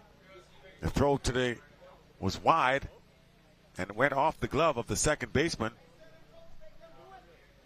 And instead of turning 2, they get none of them. And now a chance here for Columbus Isles to get some runs on the board. Golden opportunity here. Runners at first and third. Nobody out. They got a good hitter coming up in Kerwin Scriven, who's a good contact hitter, which is really what you want in this situation. With nobody out, you should be able to score the run with just the contact here. If you can put the ball in play, got good speed over there at third, should allow a run to score. So that's Scriven's mentality. Even if he tries to drop a bunt, it could happen. He does show bunt and can't quite connect. So instead, it'll be one strike on him. And this is the correct play. You gotta put the ball in. You gotta put the ball down. Go for the bunt here. Just want to put the ball in play with his speed. It'll put pressure on the defense. With the runner at third, should be getting a good jump. Scrivens down the first base side and foul. So 2 strikes on him now. The bunt should be off. He's got to swing, because if he bunts it again and it goes foul, he'll be out for the strikeout. So that takes the bunt off. A chance here for Thomas Davis to at least get 1 out if he can finish off Scrivens. And for Scrivens, the only thing, your only job at this point is to put bat on ball. Nothing in 2. Davis strikes him out with a fastball.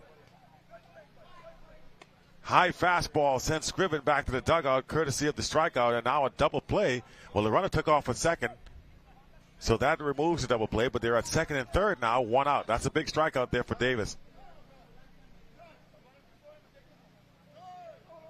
And it looks like he might have hurt himself going down to second, trying to steal that base. That's Krishad Lang, the pitcher, the catcher.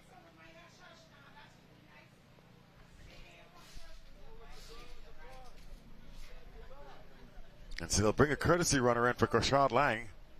Usually only utilize this with one gone, with one out, but they're going to bring him in now. That's Scrivens who comes in to run for him. I've never seen it utilized with only one away.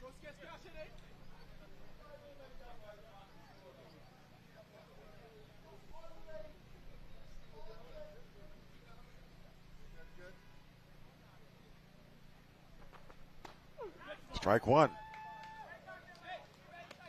And that's been consistently called here throughout this tournament. The umpires have been giving the outside corner.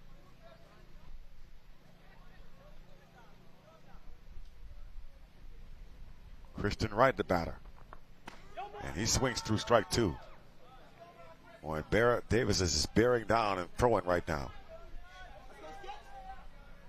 He said, I'm going to throw at you with my fastball. If you can catch up to it, then so be it. But I'm giving you my best.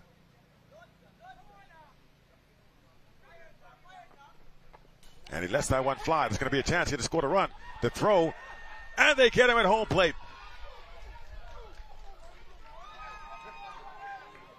And here comes Chicken Aubrey.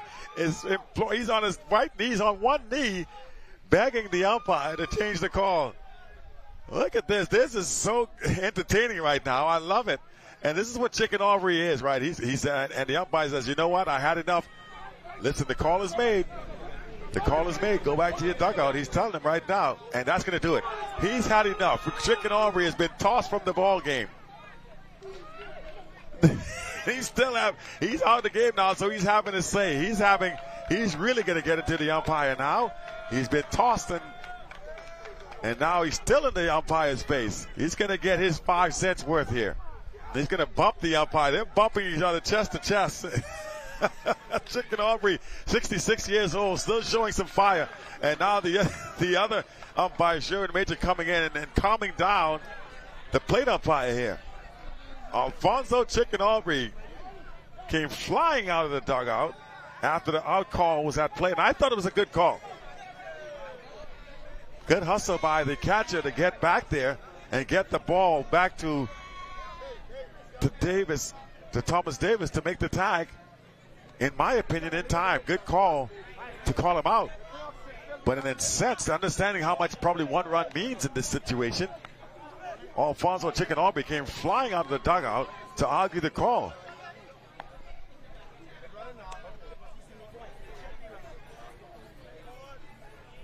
So there's Aubrey. He's still talking to the fans on his way out. But he's tossed and had to leave the ballpark. They go to the police officer. They escort him out of here. You can come back later, but you ain't going to come back during the course of this game. That's for sure. At least not in that Columbus Owls uniform. Maybe sometimes they'll go outside, take the shirt off, and come sneak their way back in. But he'll be escorted from the park. Alfonso Chicken Aubrey providing the crowd with some extra entertainment here at the park. 2 outs now. And now Davis can get out of this inning without giving up a run.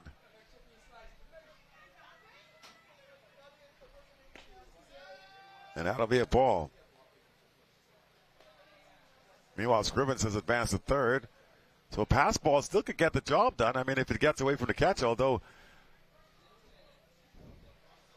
it would take a good jump from Scrivens. Garfield moves very quickly back there. Cat-like, if they say. And that's strike three. So Thomas Davis able to avoid giving up the run. But of course, the Columbus Owls had a chance, but they couldn't do it. Bottom of the second inning coming up. 1-0 still. We've had some dramatics. We've had some offense. We've had a little bit of everything in this game. Alfonso Chicken Aubrey toss for getting in the face of the umpire. And he did make contact there, so I don't know how that's going to bode for the rest of the way, if they're going to even allow him to continue coaching in this Bahamas games. But he's certainly gone for this one, that's for sure.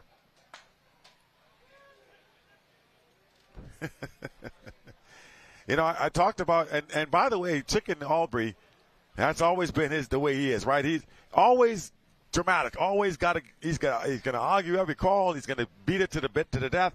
And the umpire, to his credit, gave him a lot of rope. He told him, I saw him warning him time and time again, okay, that's enough. You've made your point. All this kneeling and all the other stuff and brushing off the plate and all that. He gave him a lot of time to get it off his chest. And then he said, okay, I've had enough. Aubrey apparently hadn't had enough, and so now he'll have enough in the parking lot.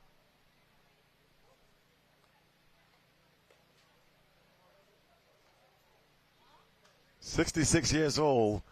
He'll be 67 in just, I think, next month is what I was told.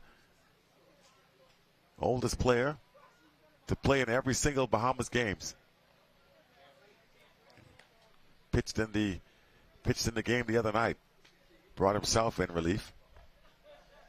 Well, now he'll be relieving nobody out there in the parking lot. Bottom of the second coming up. As Columbus Owls will try to hold it right here. One run is not impossible. I mean, just the same way Long Island got theirs. It just takes a couple of miscues and good things can happen, but you got to get on base. And so they'll look to add on to their total now as we get ready for the first batter here in the bottom of the second.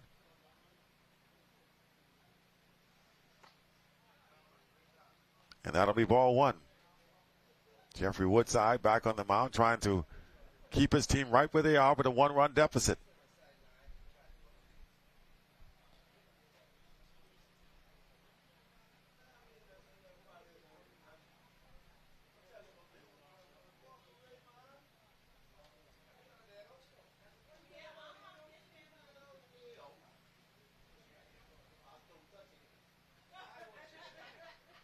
So Shannon Cartwright at the plate, ahead 1-0.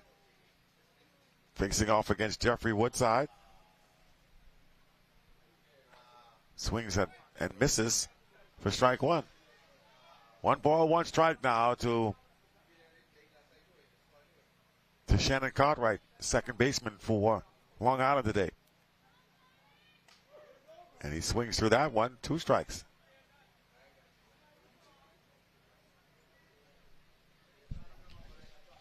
One and two now coming up.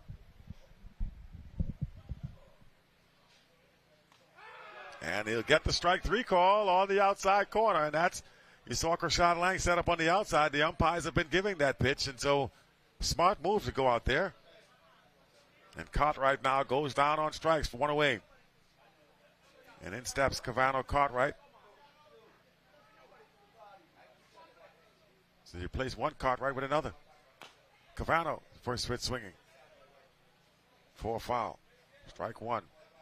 Cavano also a basketball coach in Long Island. I think he's over at MGM Major. And I stand to be corrected, but I do know he's a high school coach in Long Island. I may be wrong with the school. 0-1. And he fouls that one back. 2 strikes on him here. Nothing in 2 the count to Cavano Cartwright as Jeffrey Woodside trying to keep this a 1-0 game. Down and in for ball 1. Big number 28, Jeffrey Woodside, pitching today for the Columbus Owls.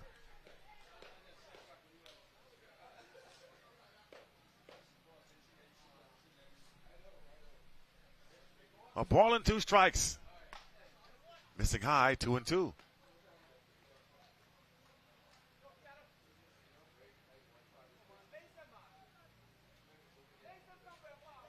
Woodside says, let's go, I'm ready to go. 2-2 now, here we go. Gets the signal, here comes the pitch. Hard hit to the right side. That's going to be a base hit down the line. Cartwright on his horse now, turning to third. He's going to head to third, and he'll get in there with a stand-up triple. Nice piece of hitting by Keanu Cartwright. Sorry, I've been putting a V on his name. It's Keanu Cartwright. So Keanu Cartwright all the way to third on a triple down the third baseline, down the first baseline. Pitch was away. He's looking for it. Again, they've been utilizing that outside corner. This time went with the pitch. And that one's going to get away. Could be scoring a run here, and it is. 2-0 lead now in favor of Long Island. Both runs have been unearned. Again, coming in similar fashion. The runner gets on third and a pass ball by Woodside, allowing the run to score. And this is double the lead, 2-0. Here in the bottom of the second, the way Davis is pitching, you got to figure that's going to be maybe more than enough. Damian Turnquist now ahead in the count, 2-0. Turnquist, the first baseman for this Long Island squad.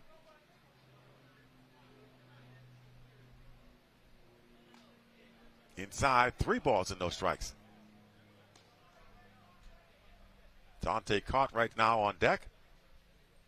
One of 4 Cartwrights in this starting lineup for Long Island. Strike one. He was taken all the way with the count 3-0, and Woodside took advantage of that opportunity to throw a strike right down the middle. 3-1 pitch. A little roller back to the pitcher. Comes up firing and holds the bag for the out. Woodside almost threw that away. Good play by the first baseman to stretch and keep his foot on the bag. As Turnquist jogs back to the dugout. And in steps Dante Cartwright now to hit. Ball 1.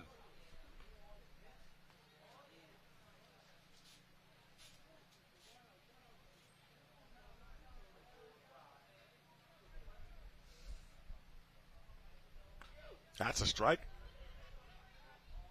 And now I understand why I put a V in. There is a Cavano Cartwright in this lineup. There's Cavano and Keanu Cartwright. Okay. So I wasn't going crazy. I knew I'd seen a V somewhere. But right now it's Dante Cartwright at the plate. Count 1-1. 2 gone now as Woodside is trying to get out of this inning with just giving up the 1.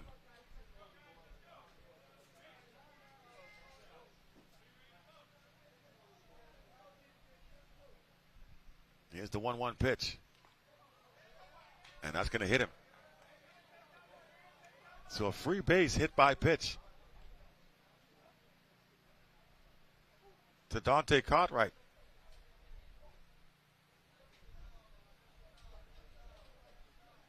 And Woodside's arguing. He says, listen, he's in the, Woodside I think is trying to say he's crowding the plate and makes it impossible to throw a strike there. So maybe, but the umpire does not agree. And they're gonna draw in a batter's box. I was told never to do this. It's an umpire, but okay, since you want to say you're out of the batter's box, I'll draw one for you so you can see. All right. Top of the order once again. Isaac Fox back for a second time up. He had a base hit in his first at bat, and he muscles one over to the right side and foul.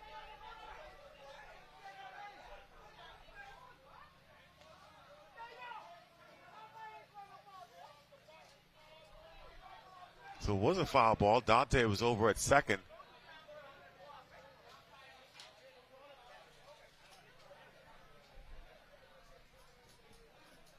One strike now on Isaac Fox.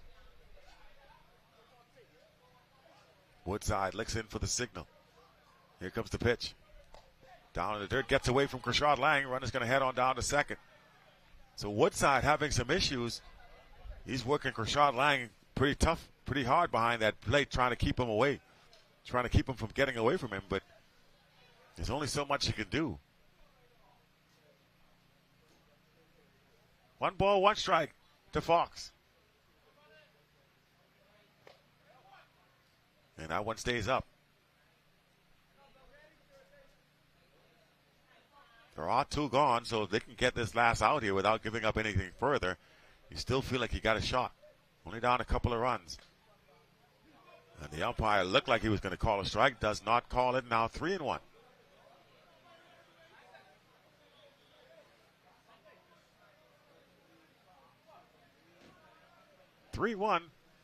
To Isaac Fox with Cavano Cartwright standing by on deck. And Fox puts it in play. Third baseman throwing it over and in time for the out. Fox was hustling down the line. The throw had to be there on time, and it was just by about a half a step. 3 gone as we move now to the top of the 3rd inning.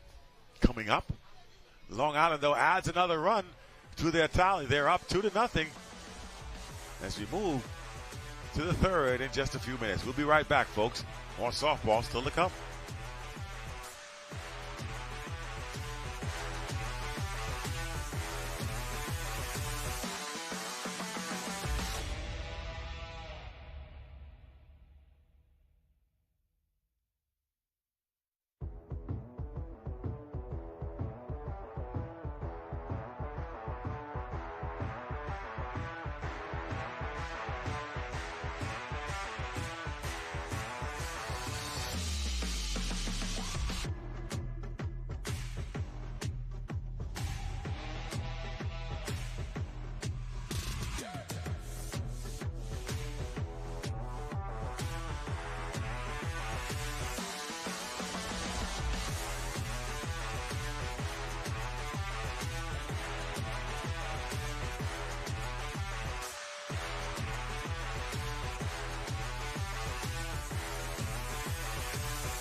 And welcome back, everybody. We move now to the top of the 3rd inning. Columbus Owls on the trail end of a 2-0 score. Still trying to get something going offensively. Thomas Davis has been tough, as he has been throughout this tournament. Showing bunt. And takes ball 1. They'll say he did not swing. 1 ball, no strike now. Leading off for the Columbus Owls right now, batting lefty. It's Colbert Evans, I think. I'll confirm that in a second. Shows bunt yet again, ball 2. So yes, indeed, this is Colbert Evans Jr.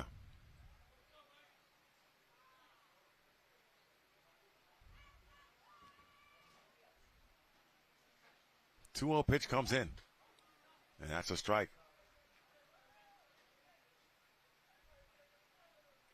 2-1 as Thomas Davis comes in with a fastball.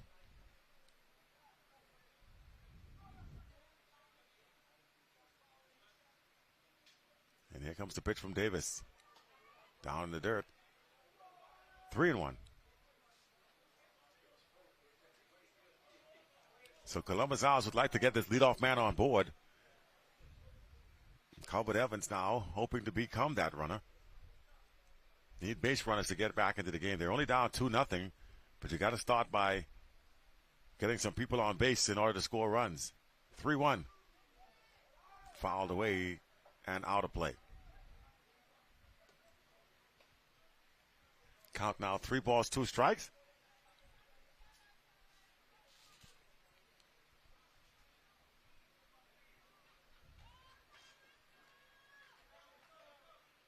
Evans digs back in.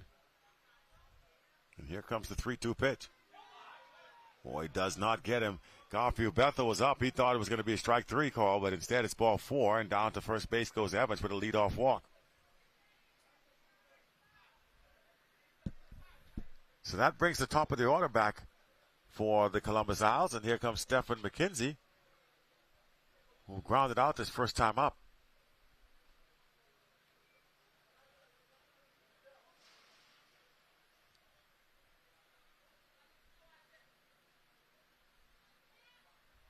Davis, and McKenzie tries to bunt it and fouls it straight back for a strike.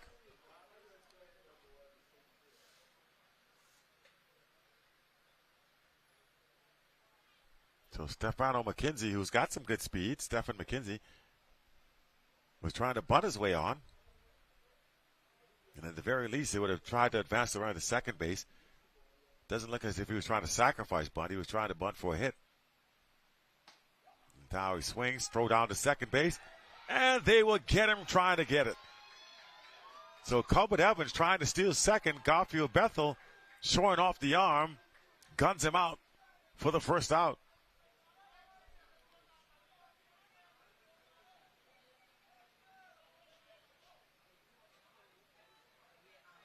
So the runners are raced. One gone now. They'll have to start all over again. And that's a strike.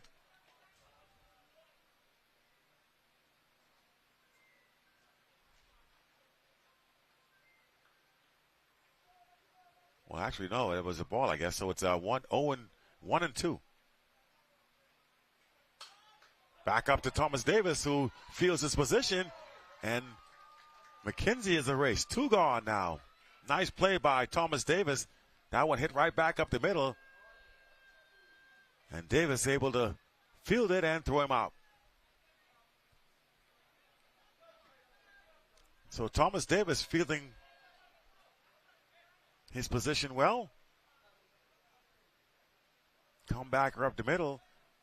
Fields it and throws him out for out number 2. And here comes Trey Sweeting, who's had one of the few hits against Thomas Davis tonight. And he does not often. He knows he checked the swing, but it's a strike anyway. And he nods his head at the umpire and said, yes, I know it was a strike.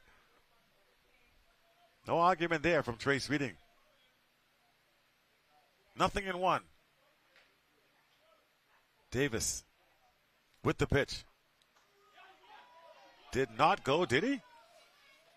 No, he didn't, says the umpire. First baseman. First base umpire says no, he did not go to count 1-1. Garfield Bethel cleaning the plate off, maybe trying to showcase that outside corner a little bit more. The umpire says, I got this. I got a brush. Let me.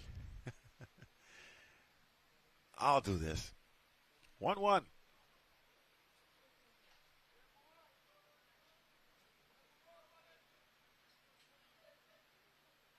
Stepping back into the batter's box now, Trey Sweeting. 1-1 count, 2 gone here in the top of the third. And he swings through it. 1-2.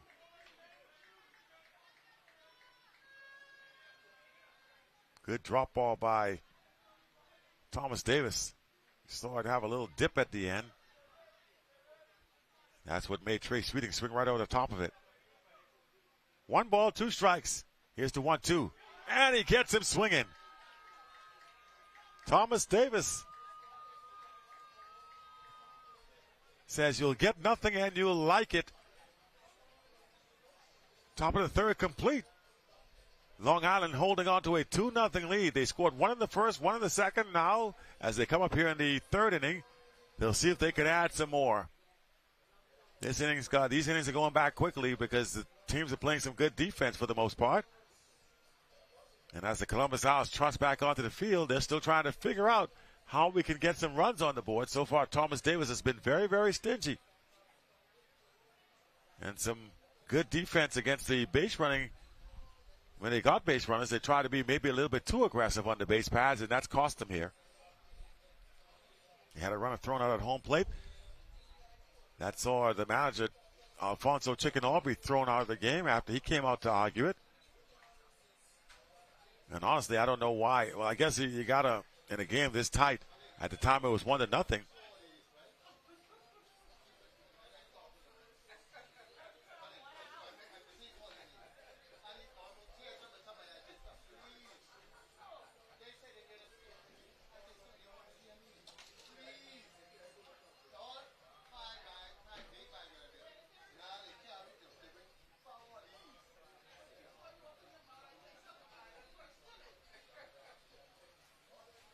So we're getting ready now for the bottom of the third inning.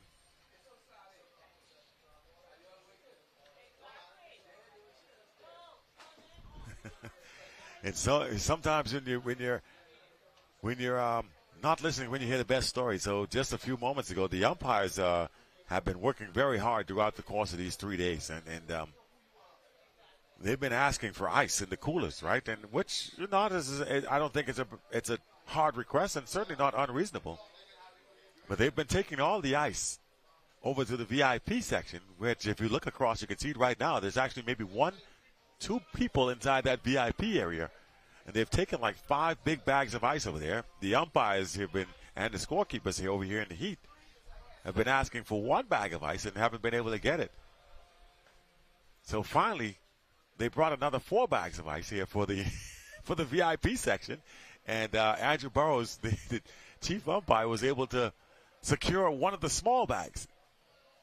So small wonders. Cooler heads in this case shall prevail.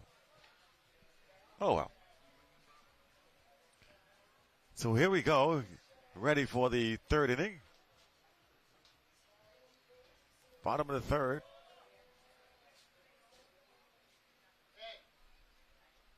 And we're ready to continue action here. As Jeffrey Bethel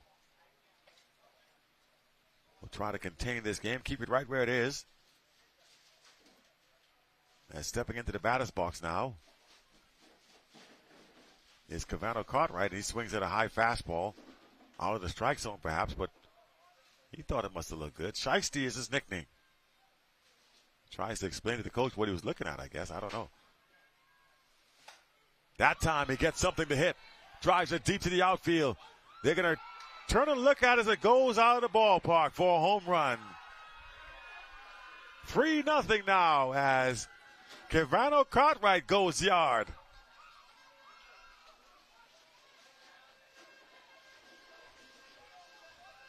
So the trend continues.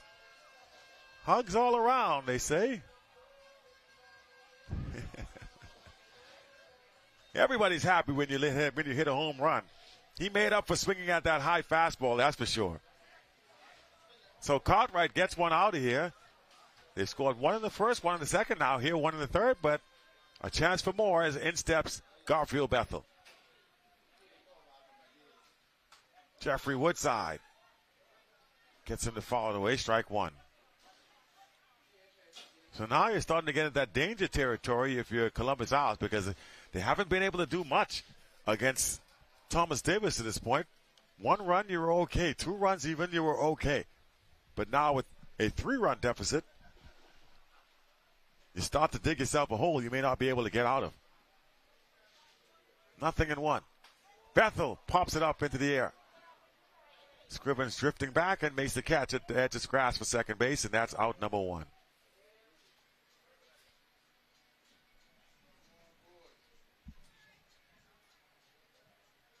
So 1 gone. Here comes Blake Carroll, the designated pit player. He's batting for Thomas Davis. And that one skips in for ball 1.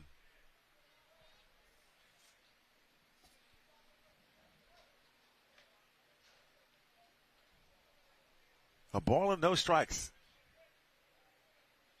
to Carlos Pratt. Pratt actually shortstop. Shoots that one to the right side and foul. Blake Carroll is the designated player. He's on deck.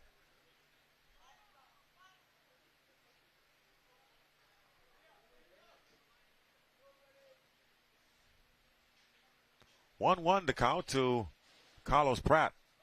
Does not chase, and the count goes 2-1.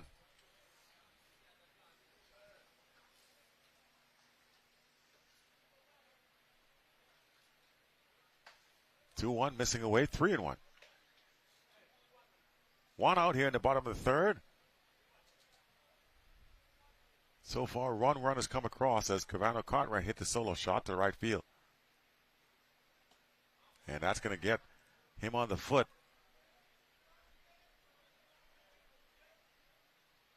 Or did it? It is. So it's a hit by pitch. And going down to first base is Carlos Pratt. Woodside showing some signs of fatigue now on the mound.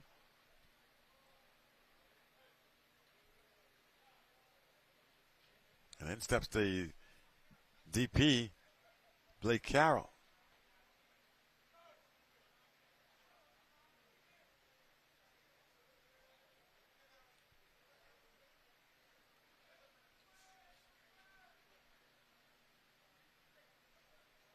Carroll at the plate. Pitch from Woodside. Ball 1. You can see Woodside having a lot of problems now trying to find that strike zone again after giving up the home run. That one shot to the right side as well. Base hit. Runner's going to take the turn and go to third base. and get in there safely. They throw behind the runner at first, but he's going to be safe as well. They're at the corners. One gone. And Woodside's imploring his defense now in the outfield to play more, shaded more toward the right side. They haven't been able to come around, but they're tattooing that right side for hits. Ball one. Woodside putting a little something extra on that pitch. Maybe a little upset with himself and the team at this moment.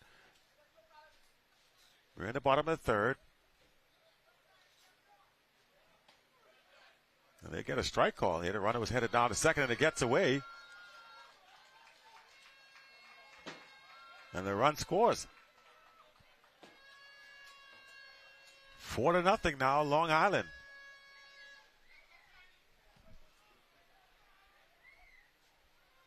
Runner at second. Shannon Cartwright at the plate. Popped up and out of play.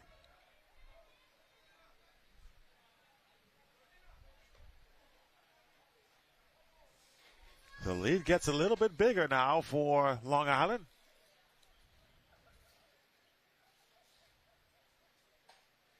Puts it into play. Throw across the diamond to first base, and he can't handle it. They're going to score another run here as Carroll comes jogging in, make it 5-0. So the wheel's starting to come off a bit here if you're the Columbus Owls. They've been their own worst enemy with some misplays on the field, and it's cost them a couple of runs here. 5-0. And the inning continues, still only one gone. Keanu Cartwright, who had himself a hit his last time up, swings through that one for a strike.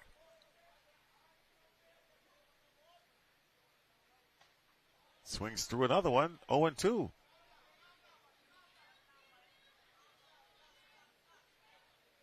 Woodside was trying to sneak one by him. Timeout call as Cartwright steps out. Woodside trying to work fast here. And this time he fouled it away.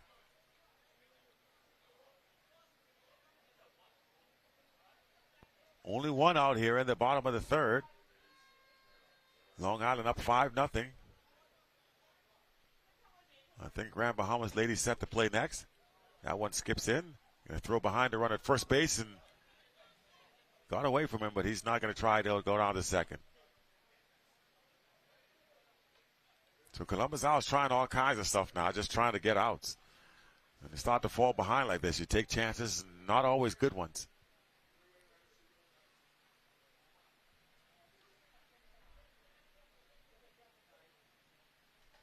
And he swings through, strike two, and that's it.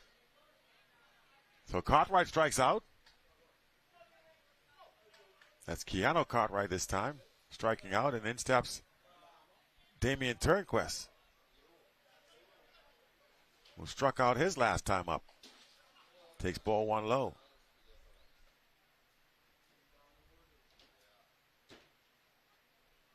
Two outs here in the bottom of the third. Late swing that time by Turnquist.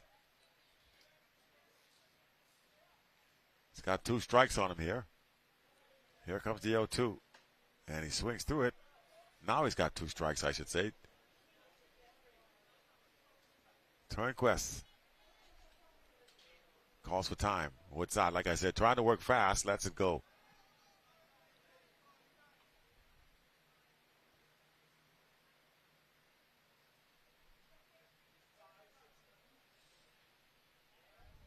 Nothing at two. Here's the pitch.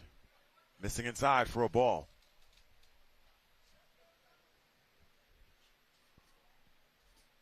You can see Woodside laboring a bit. One ball, two strikes. And staying alive with a foul ball is Turnquist. Woodside wanted that one. But he'll have to throw at least one more pitch here.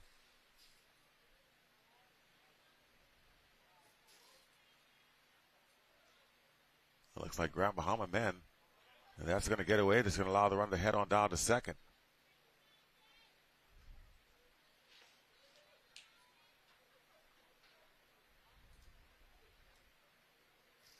Runner at second base. Two gone. And the batter in the batter's box is Damian Turnquist for Long Island. Woodside. Wow, they're going to give him a generous strike 3 there. Boy. Strike 3 called, and that'll do it. Turnquist strikes out again. And we have finished 3 innings here, but not before Long Island adds a couple more to their tally. They've got 5 runs on the board. It's a 5-0 game. And we'll roll to the top of the 4th inning in just a few minutes. We'll be right back. Stay with us, everybody.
And we are set now, the top half of the 4th inning. In what has been a entertaining ball game between Long Island and the Columbus Owls.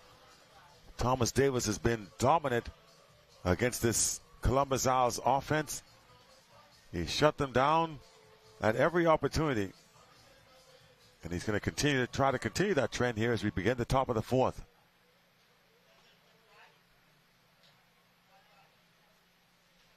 There's a good look at the. I'll tell you what, the Sheep Runners team has got some good pitching on their roster. They got Pedro Marcelo and Thomas Davis, so they can come at you in a number of different ways. It's 2-0 count to the leadoff man here for Columbus Owls.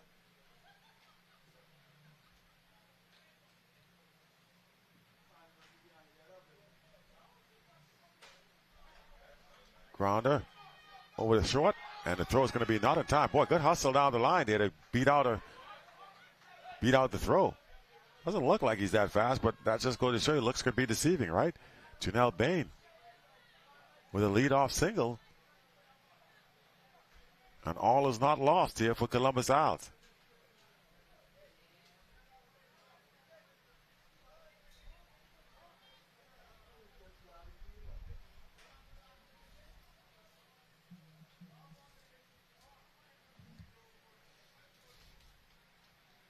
Jeffrey Woodside now will try to help his own cause.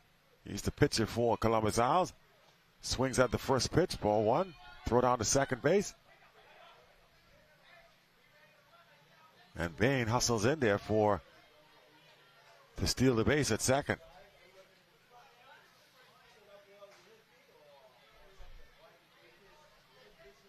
So Junel Bain at second.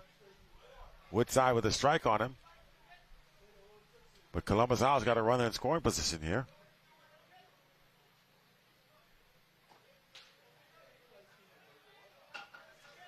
One and one.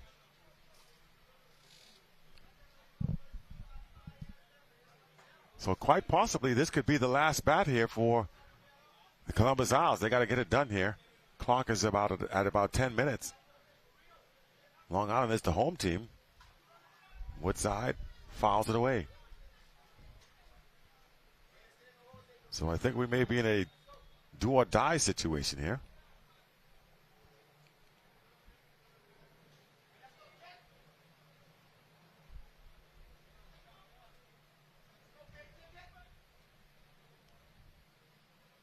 Ball and 2 strikes to Jeffrey Woodside. That's Junel Bain over there at second base. Woodside swings and a miss, and he strikes out.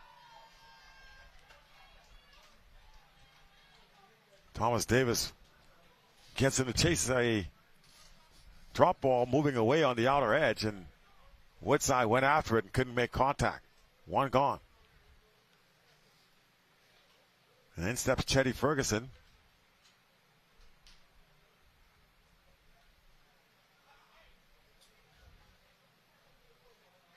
Columbus Isles in desperation mode now. They gotta get something going at this point. Clock is not your friend. Scoreboard definitely not your friend because you're on the bottom side of a 5-0 lead. Or in this case, a 5-0 deficit.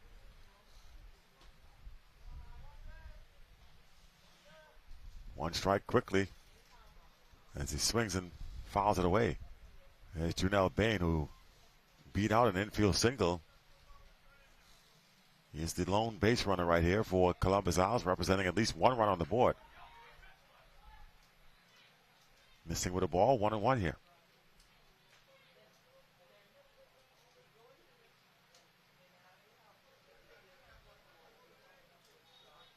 One ball, one strike.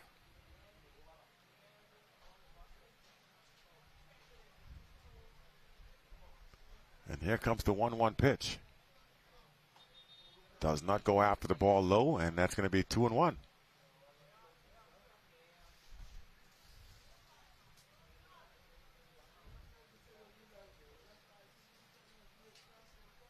A 2-1 count now for Chetty Ferguson, with one gone here in the top of the fourth inning.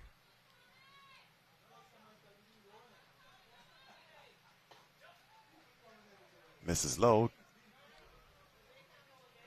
for another ball. And now they're going to call a timeout here. Davis may be starting to fatigue a bit.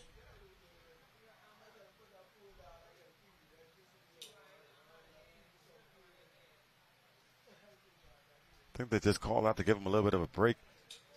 Allow him to catch his breath a bit and get back into it. 3 balls, 1 strike, though. Our current count.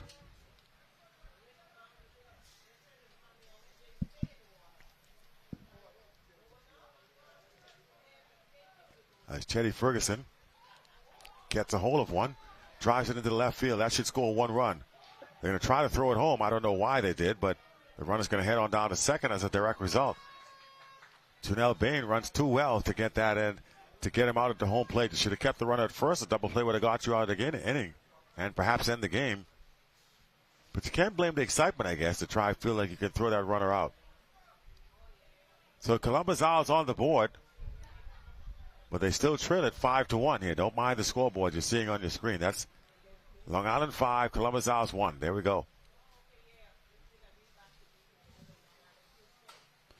Up the middle. The throw over the first base in time. The runner does advance to third. Good play by Thomas Davis on the one hopper. 2 gone now. So Long Island 1 out away.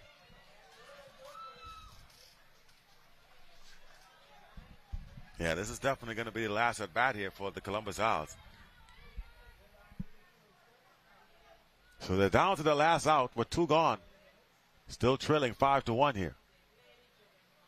But one thing we've seen is that 1 out can sometimes be hard to come by. They still got to execute. And here's Kerwin Scriven.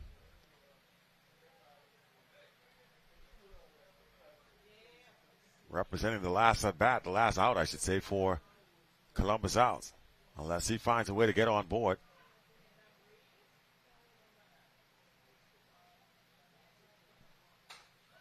That one's hit to the shortstop. Oh, and it's going to be a base hit. Another run scores, 5-2 here.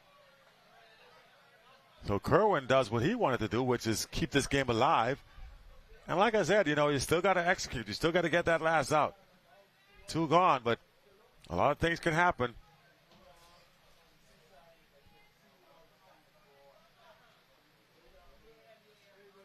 5-2 game. You just got to count one out of the town. If you're Columbus Owls, you got to go one batter at a time. Just don't get out. That's what you say to yourself. Well, don't be the one to get out, and I'll keep going. A swing, and they're going to allow the runner to take the base. Well, actually, Scrivens chose not to try, and I guess you don't want to be the last out getting thrown out of the base.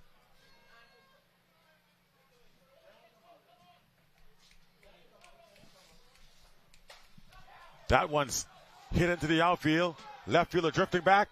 See you out of here. A home run. 2 runs, in which that's a 1-run game. So just when you thought this one was over, like we said, you still got to get that third out. Things happen. Columbus Owls refusing to go down quietly. Back within 1 after the 2-run home run.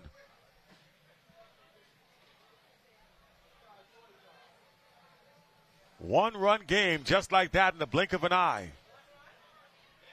5-4 is your score. So just when you thought this thing might be over with 2 outs, like we said, you still got to get that last out. It gives you a chance. And if everybody comes up with the mentality that I'm going to get my job done, you got a chance.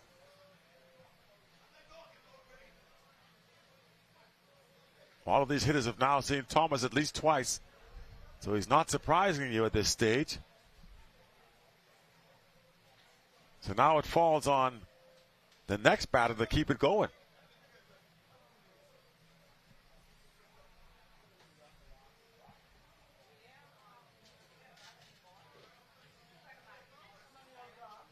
It still remains now or never, though, for Columbus Owls. There's no time. The time will be off the clock. This will be their last at bat. With 2 minutes and 47 seconds, Long Island would have to bat last. So they would have an opportunity if somehow the Columbus Owls come back and tie this game. They would still finish the inning by allowing Long Island to bat. But you would not want to give up that 5-0 lead. They were going so well. And then all of a sudden, the Columbus Owls finding a way to put some runs on the board to the tune of 4, now trailed by just 1. So it falls now to big number 7. Takes ball 1 inside.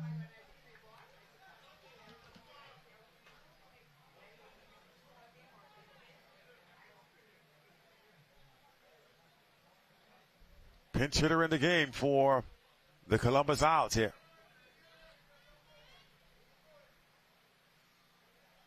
Strike 1. A ball and 1 strike. So they bring in the big fella, hoping that he can buck up on one and tie this game with a swing of the bat. Davis trying to close this one out. Fouls it back for a strike. So 1 strike down to their final strike now if you're the Columbus Owls. But like we said, you still got to get him out. Things happen. We've seen that so far in this ball game.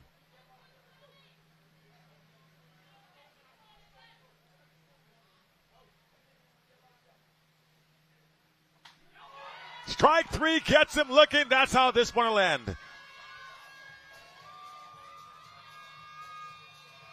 So Thomas Davis bears down and throws a strike. Gets him looking, and that's the way this ball game will end. Thomas says, I got you guys. Here we go. That's your final score. Long Island, a late charge from Columbus Owls, but Long Island holds on for the win to remain undefeated. 5-4 ends up being your final score. And the Sheep Runners remain unblemished in the record. Men's action just around the corner. We got another one coming up. That's why they had a pinch hitter, because Rashad Lang, you see him got his thigh wrapped up there. He's a pretty good hitter. I was wondering why they would have pinch hit for him. But he apparently got an injury there.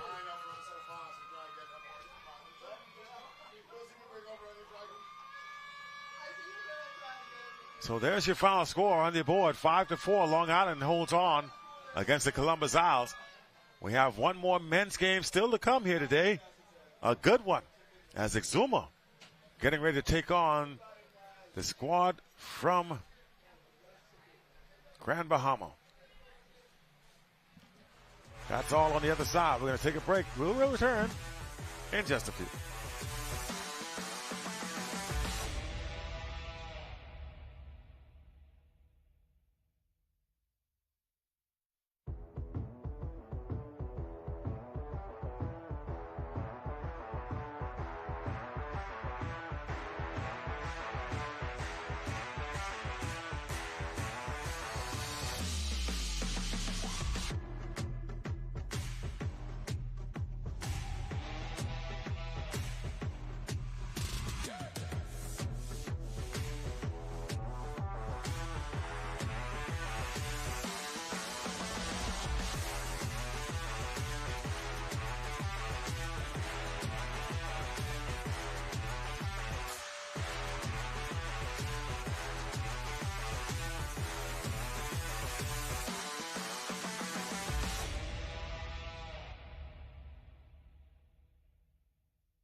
All right, so here at field side with Dante Cartwright, the manager for the Long Island Sheep Runners. Boy, a bit of a hot racer there as you guys are able to hold on 5-4, had a comfortable 5-0 lead, and then in that last inning you saw Columbus House kind of get to you guys a little bit, but nonetheless you hold on, you're still undefeated. Yeah, well, we came into this game not underestimating Columbus House because we know they had a lot of great hitters. We know the pitching wasn't going to be as much as what we've seen recently, especially last night against Exuma, but we still came out ready and ready to make plays and just trying to fight to win this game. We know it wasn't going to be an easy win. All right, it certainly wasn't an easy win. You did hold on, though. Now you're all set up for the playoff round. You guys are right now have to be the team to beat. You're in the catbird seat. Everybody's going to give you their best shot, so you got to stay focused. Yep, well, we're just trying to stay humble, take it one game at a time because the truth is, anything can happen. We can make errors. We could have some bad pitches. We could have some people who on the other team who are getting good hits, and we just have to stay in the game. We got to keep focused and stay humble. All right, well, congratulations on the win and last night's win, as a matter of fact, against Exuma. You guys are looking good. Let's see how you do the rest of the way. Congratulations. Good luck the rest of the way. Yeah, man. Thank you. All right, so there you have it, guys. Dante Cartwright, Long Island Sheep Runners. They're feeling pretty good about where they stand as far as men's softball. There's another game still to play here on the men's side as Exuma getting ready to go up against Grand Bahamas men. Unfortunately, we're going to take a break from here, though. We'll be right back at 4 o'clock this afternoon with lots more softball activities from the Blue Hills playing fields.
And welcome, everybody. We are once again live here at the Bankers Field for softball action. We have moved into the playoffs now of softball play.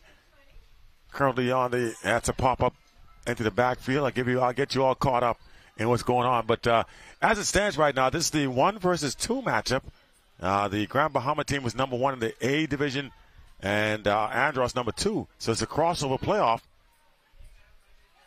And currently right now it's Andros at the plate. They got the first 2 runners on board. And Grand Bahama just trying to avoid giving up some runs here. That one shot down to the shortstop and through for a base hit.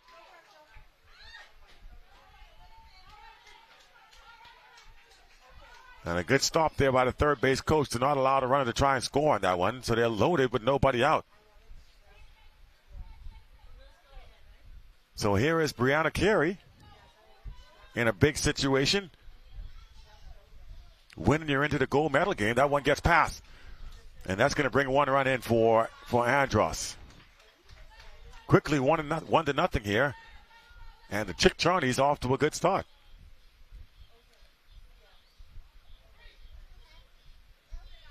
So while we have a minute, let's get you all caught up on the defensive alignment for Grand Bahama today. Grand Bahama coach out to try and say something to the umpire, Spurgeon Johnson. But on the mound for Grand Bahama's Morel Wildgoose. And it looks like she may not survive this top of the first. Looks like they're going to bring in a relief pitcher already. So it was Morel Wildgoose. But Grand Bahama has now gone to the bench here in the top of the first inning and brought in some relief. That didn't take long at all, but then with the situation being as it is, so much at stake here. If you win, you're into the gold medal game. You lose, you got to play for the bronze. So Grand Bahama not willing to wait as they make the change early on.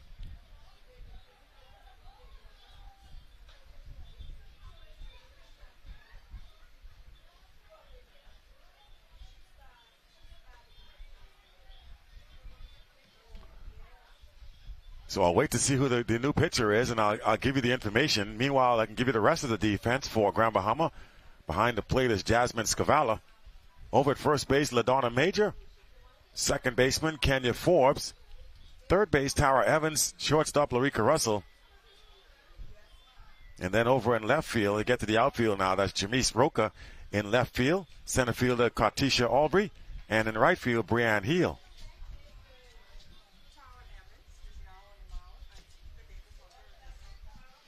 All right, so they brought in Tara Evans to pitch. Tara was playing third base, so Tara Evans comes into the game. But moves into the game, changes position, comes over the pitch.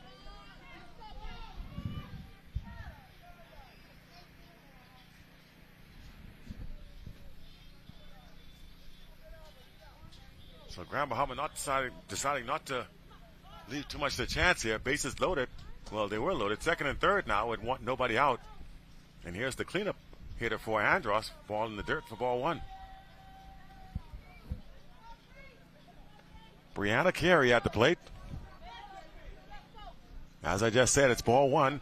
1-0 now to Brianna Carey. And that's in there for a strike, 1-1.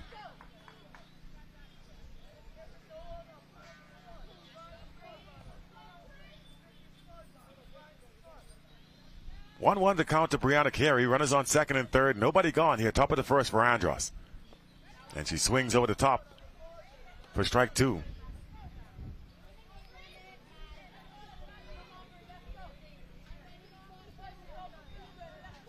So Tara Evans now changing position, going from third base to pitch. That's in motion, should score another run. 2-0 Andros has. Brianna does the job. And now Andros will see if they can get something on with 2. 2 outs here. But if you're Grand Bahama and you can only give up 2 runs after having the bases loaded and nobody gone, you got to figure that's a little bit of a victory. That's a strike. Shanna Woodside. Now at the plate for Andros.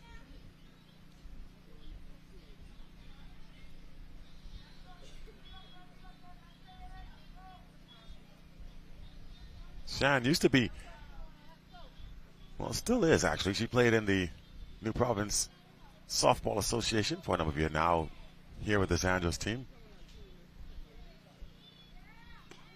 That's a strike, says the umpire. 0-2. Shan didn't like that call, but not going to change it. 0-2.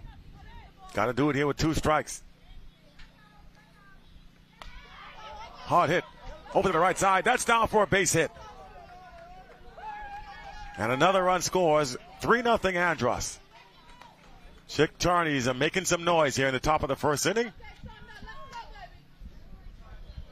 As Shanna Woodside comes through with the base hit there. And up comes Ashanti Hart now. Grand Bahama just trying to get out of this inning.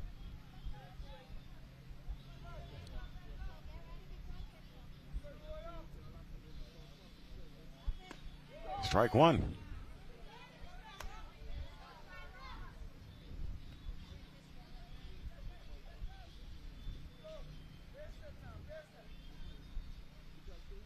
Here's the 0-1 pitch now.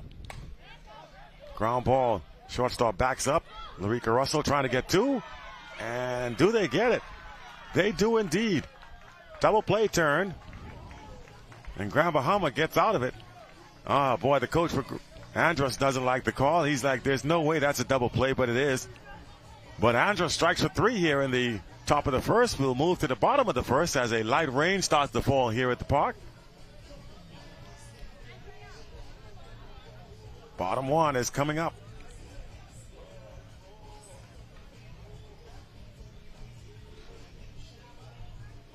So the Chick Charnies will take the field for the first time here. Let's break down their defensive alignment. Tashira Evans on the mound. Behind the plate will be Brianna Carey. First baseman LaShanta Taylor. Cintis Cooper plays second base. Over at third, Shaylin Thompson. And shortstop will be Ashanti Hart. Now moving into the outfield, they got Paige Lamore in left field. Lashana Bastian, is in center field, and over in right field, you have Shanna Woodside.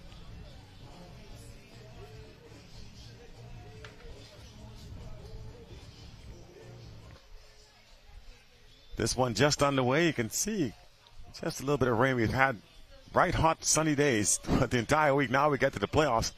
We got a little rain coming down.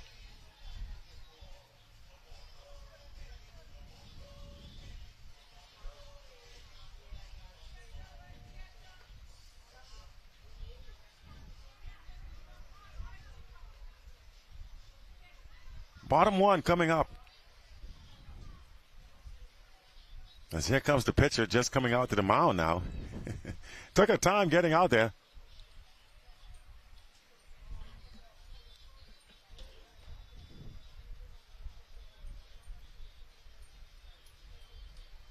But as they say, better late than never. And hopefully the rain, it doesn't look as if it's going to stick around. Good enough to cool things off a bit. It has been pretty unseasonably warm the last few days. Today, no different. So a little rain, not a bad thing. As long as it doesn't force play to stop. So we're good. It doesn't look as if that's going to be the case. Again, I'm no meteorologist. Welcome to our listeners and viewers, wherever you may be. Watching us on television, whether it's on our online social media posts or on radio 1540. Chick Charnies of Andros trying to make their way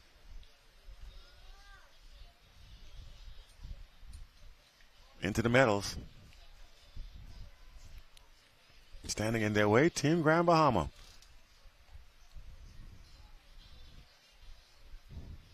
And actually, no matter what happens, one of them, they'll still play for a medal.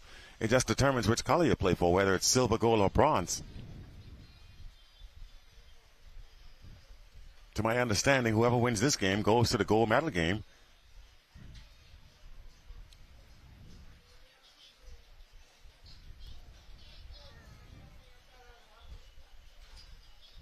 play the winner. And I'll clarify all that, but these are the playoffs. And again, they told me this is the 1 versus 2. They do the crossovers, and so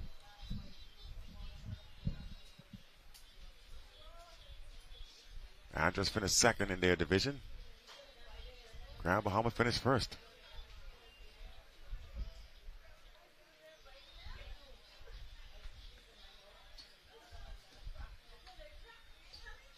So let's see what happens, how it all plays out. So it looks as if we're ready to start the bottom of the first inning.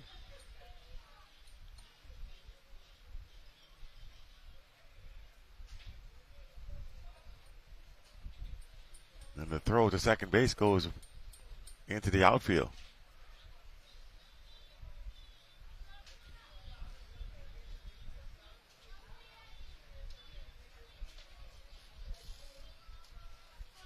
Bottom of the first inning. Andros versus Grand Bahama.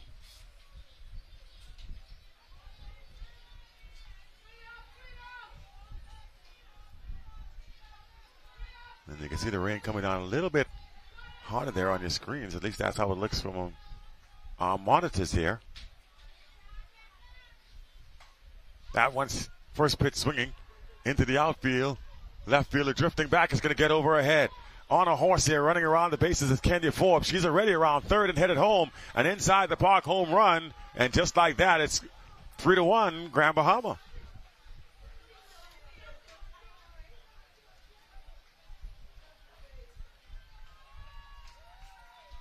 So Kenya Forbes not wasting any time. She comes out swinging. Man, she took off like somebody was chasing her. So that didn't take long. Grand Bahama answering back quickly. They still trail by 2, though, as Breanne Heel steps in. She, too, swings the first pitch.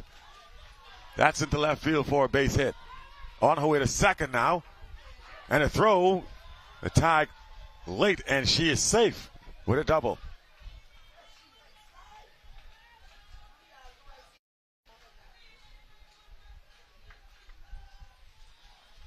So watch out. Here comes Grand Bahama.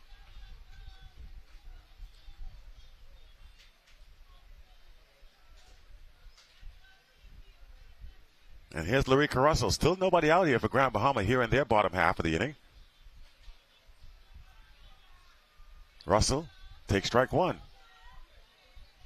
First hitter really to take a strike here in this game.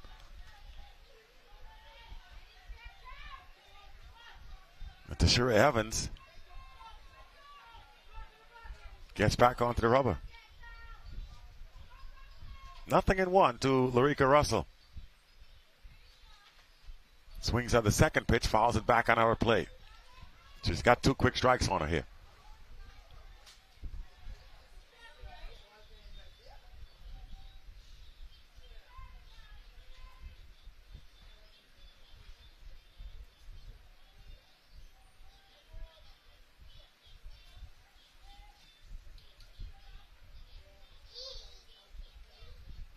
Oh, 2 pitch. Takes it for a ball. Runner's going to head on down to third.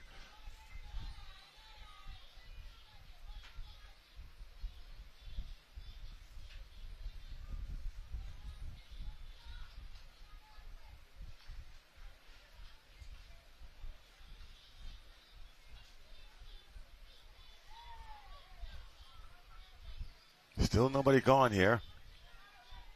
With Larica Russell at the plate. Breanne Heel at third base for Grand Bahama. 3-1 game. Andros got 3 in the top, and now Grand Bahama doing their task. And that's going to get past, and that's going to be an easy score for Heel. And just like that, it's a 1-run game, 3-2.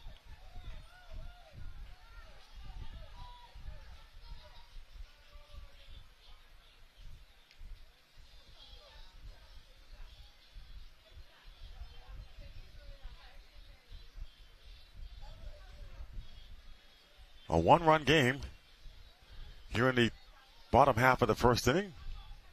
Bases are empty once again, and here's Larica Russell to face a 1-2 delivery from Evans.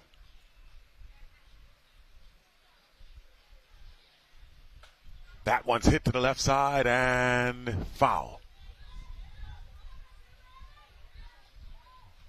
So Larika Russell hit that one hard, but it couldn't keep it fair, and the count remains 1 ball, 2 strikes here.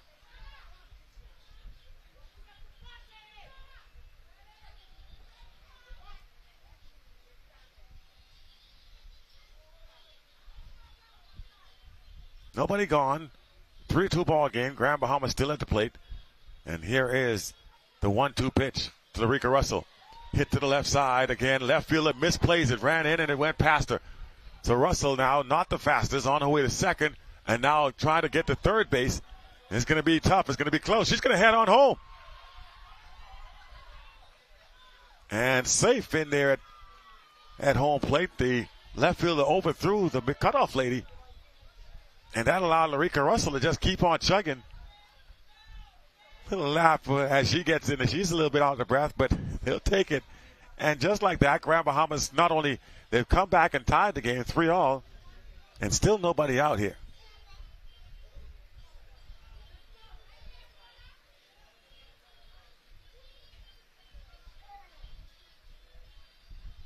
So Tara Evans will now come into swing.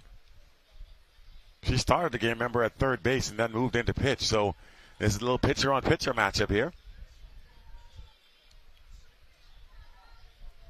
It went from a whole lot of smiles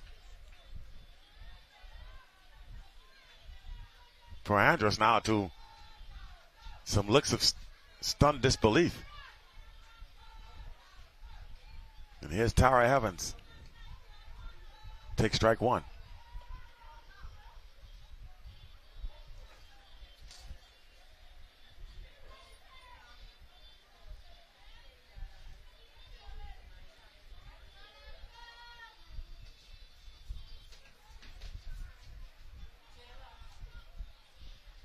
Oh, 1 pitch. Way high, ball 1. We're still in the bottom of the first inning.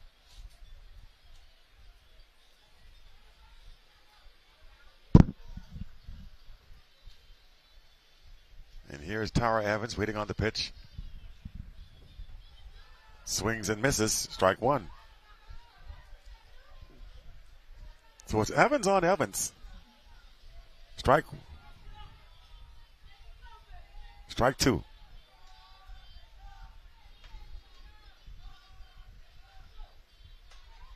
Pops it up. Catcher calls for it. Drifting over. Makes the catch and she drops it. So it's going to be a foul ball. Couldn't hold on to it.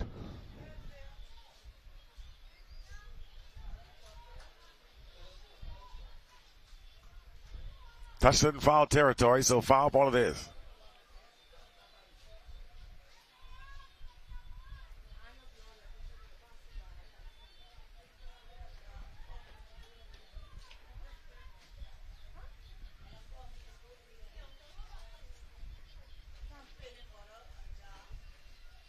So they'll redo it. 1 ball, 2 strikes.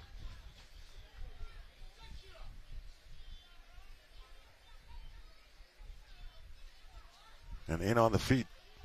2-2 are on the count here. So we got Tara Evans at the plate, facing off against Ashura Evans, who is the pitcher for Andros.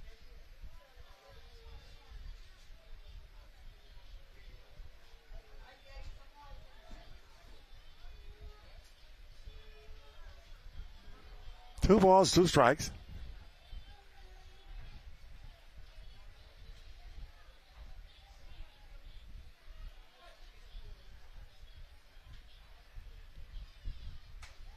That one's driven to the left side, another base hit.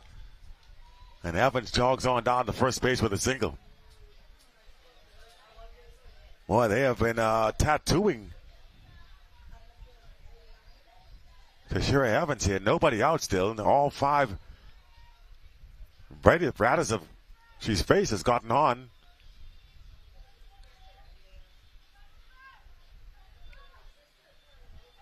All 4, I should say. And here's Jasmine Scavala looking to continue the trend. Throw down to second base as Evans hustles down, steals second base easily.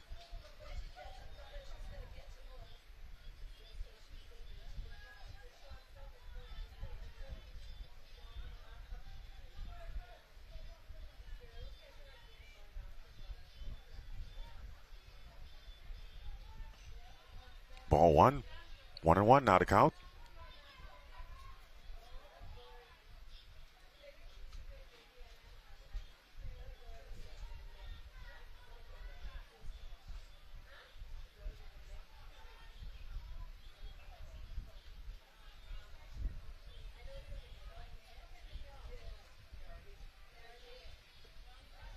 That's a strike, says the umpire.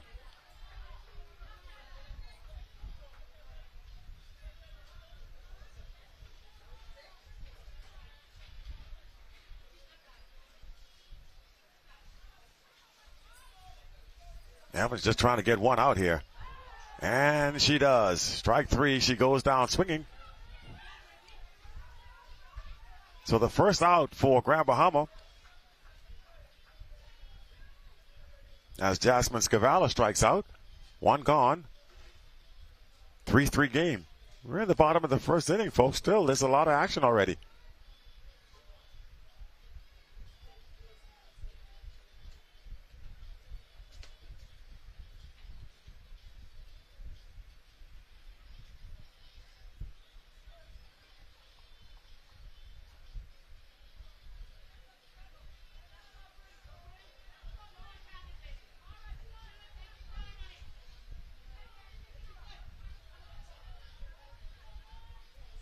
So stepping in now is Jasmine Roker. Her first at bat. Drops down the butt. And she's going to be safe. Runners advance. Well, she went up there and got a high pitch and brought it anyway.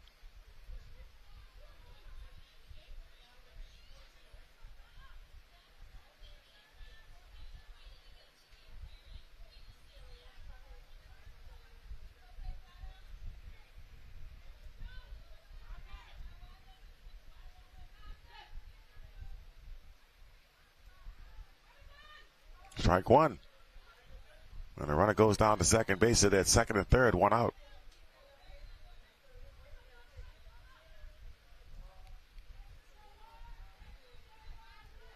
LaDonna Major, the first baseman, batting now for Grand Bahama as they look to take the lead.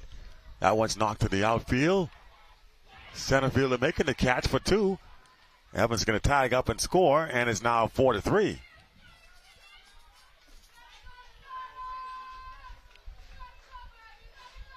Sacrifice fly scores the go-ahead run, and now two away here for Grand Bahama.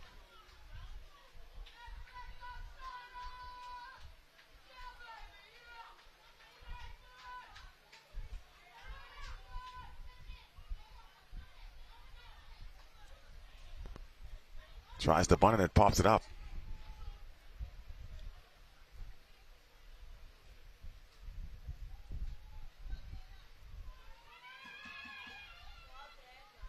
Oh, and 1 to count.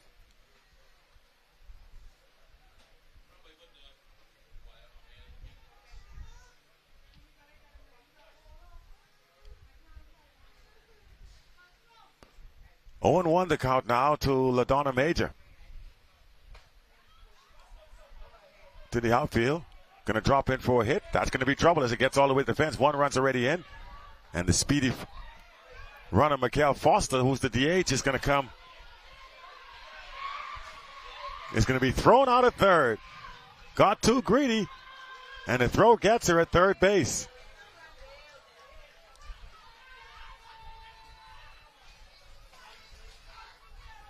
Nice play by Andros there.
All right, so here we go. Top of the second inning coming up. We've already had some excitement here to start things off. Andros came out into the game, scored 3 runs. Grand Bahama since responded, 5 in the bottom of the frame. And now here we go to the top of the second. If it keeps going like this, we're going to have ourselves a barn burner here. And now here's Tara Evans on the mound, facing off against LaShanta Taylor.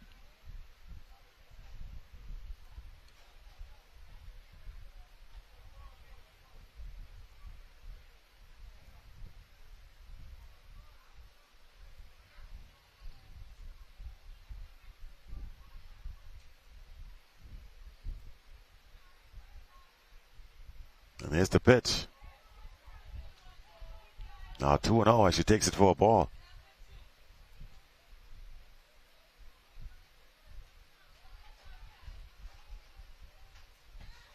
Strike 1.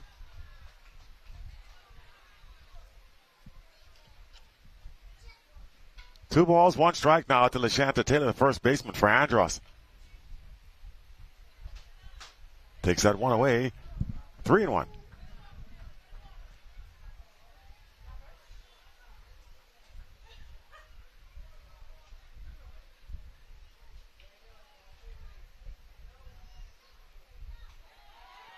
Oh, it gives it outside corner. That's now 2 strikes on her. 3-2.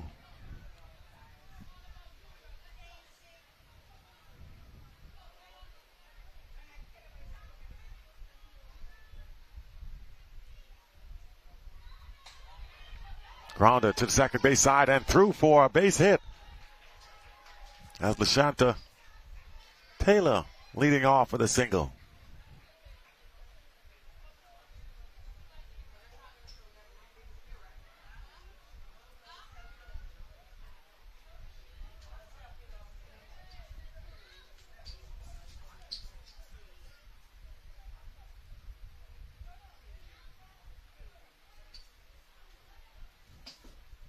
So the leadoff hitter on board now for Andros, and up steps the pitcher to Shira Evans. Strike 1. Evans on Evans now.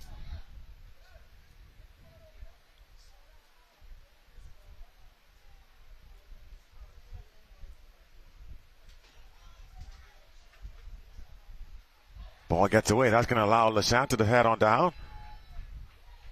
So she's at second.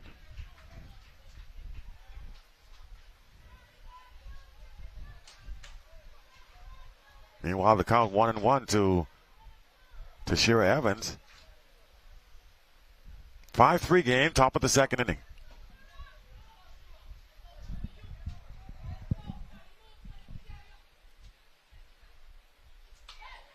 That 2 to the right side. Gets through again for the base hit.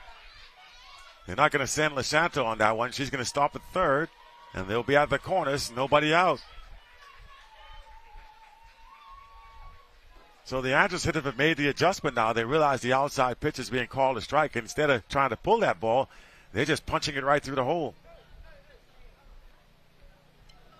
Now it's up to the Grand Bahama defense to also make the adjustment. I would imagine the second baseman should play more towards the first base side of things and not worry about the ball going up the middle, especially if you're pitching outside.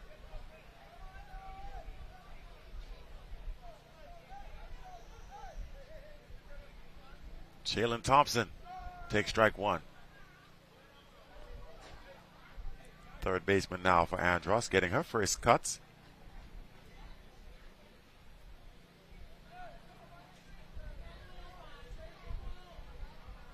Here's a good look at Evans now.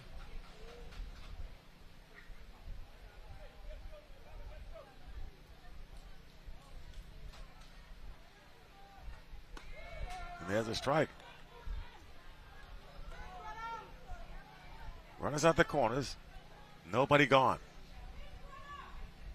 Jalen Thompson batting now for Andros as they try to answer the 5 spot put up by Grand Bahama in the bottom of the inning. Still trailing by 2. Fouls it away.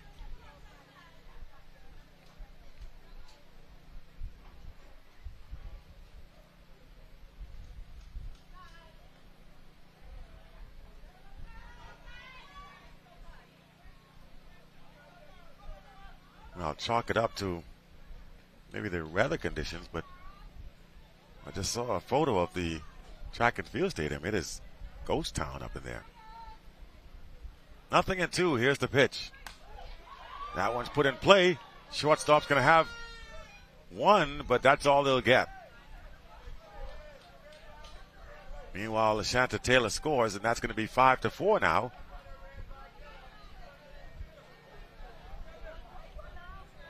One out.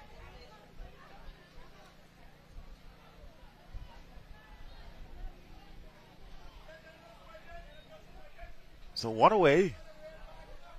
And here comes the top of the order again for Andros as Paige Lamore steps back into the plate.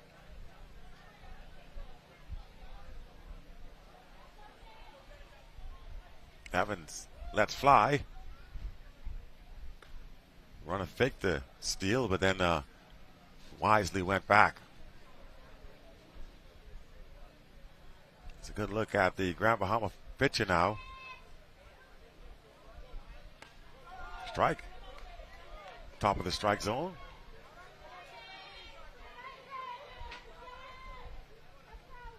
One and one to Paige Lamore.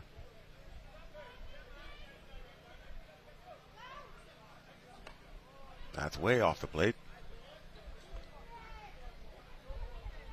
For a ball.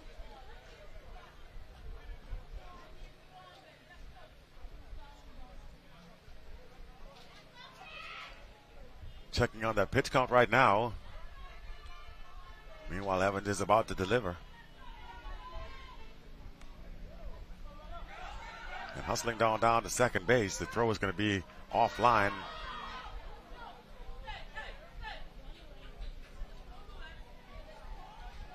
The crowd wanted her to continue running, but defense is right there. That would not have been a good decision.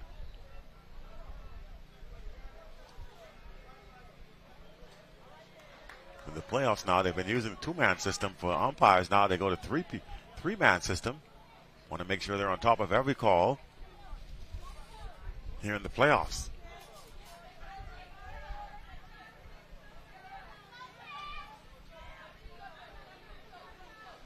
And here's the pitch.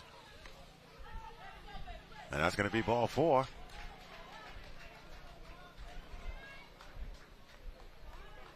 So they're on first and second with one out here. Cintis Cooper now stepping up to the plate. And just gets one run back so far. Now trailing by just one.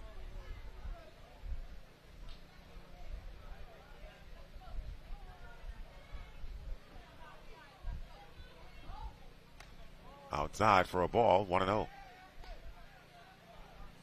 Crowd starts to make their way into the arena here for tonight's activities. This being the playoffs, I understand there was maybe we might not have quite the crowd, although Bahamians do never tend to surprise me. I should say.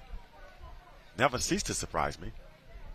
The admission lated for the evening games has been $5 to this point, but I understand it's gone up a bit for the playoffs and championship round. So we'll see if that deters any of the strike one. We'll see if that deters some of the fans from coming out. Ball in the strike. To Cintis Cooper. She takes a big cut, but does not connect. Now she's got 2 on her, 1-2.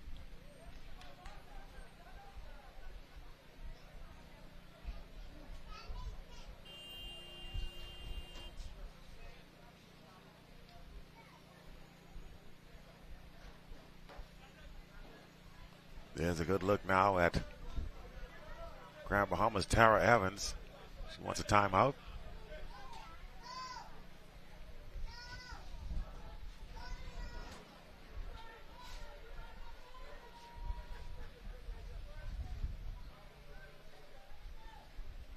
We're still in the top half of the second inning here. Playoff round just beginning. Grand Bahama and Andros, the first game of the evening.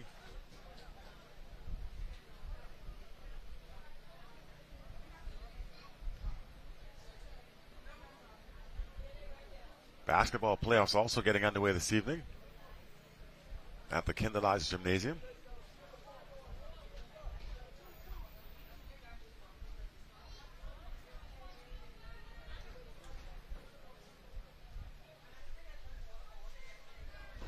So now we're ready to get back to live play here. And Cooper takes the ball down low. 2 balls, 2 strikes now to Cooper.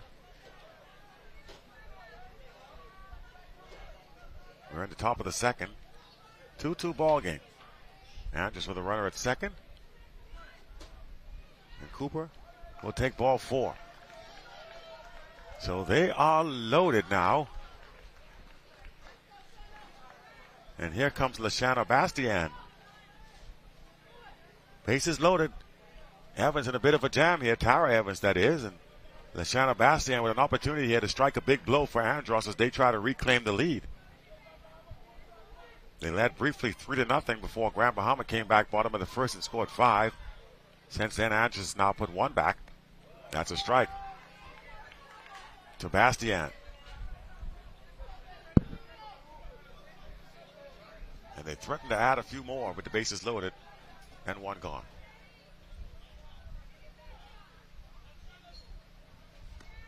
Strike 2. Now 0-2. A look of disbelief on Lashana Bastian's face at that second strike call.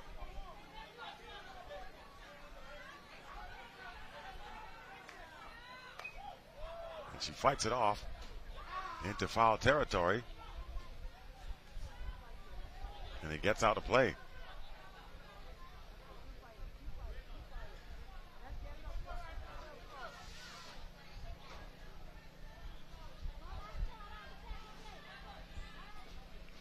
Follow the ball, follow the balls.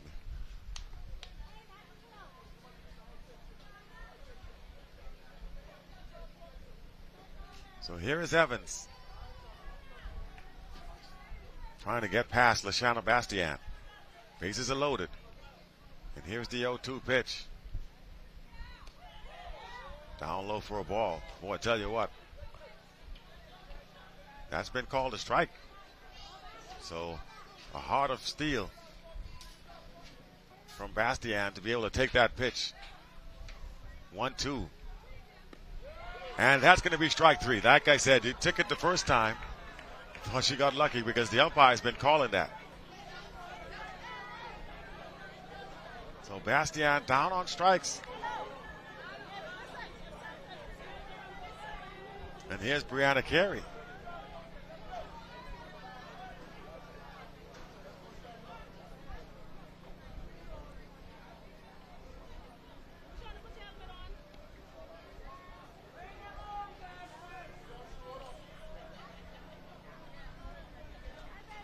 Brianna Carey now will have to get it done with 2 outs. Hits it into the air to the left side. It's going to fall in for a base hit. 1 run, 2 score. And now Andros back on top. A 2-run double. And the ball's still alive.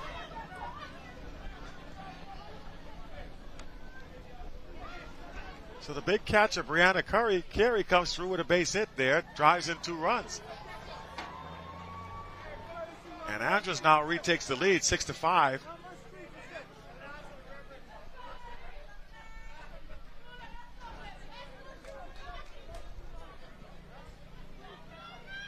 Up steps Shannon Woodside now.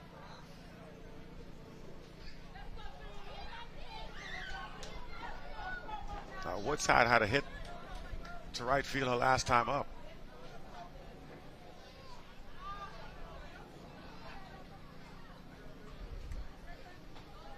All right, Sharona Woodside then. Strike 1. I'll tell you what, that strike zone is extremely low. So apparently somebody in our booth knows her. So Sharona Woodside, I apologize. I've been calling her Shannon Woodside because that's what they had on the paper. Sharona Woodside at the plate. Hits it hard to the right side. Through for another base hit. 1 run is in. Here comes the second. That's going to be safe as well. And 8-5 in favor of Andros. Sharona Woodside gets it done once again.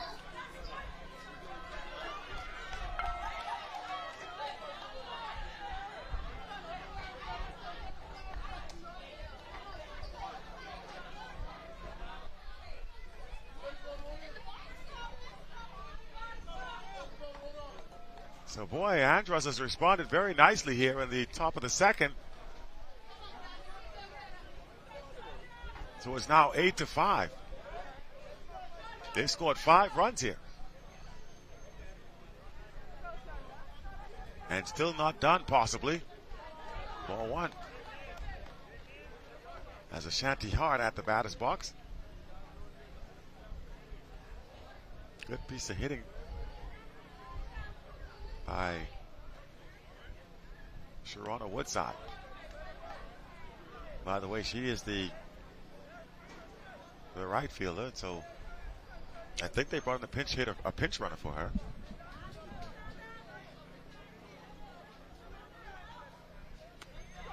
Here's a strike, 2-1.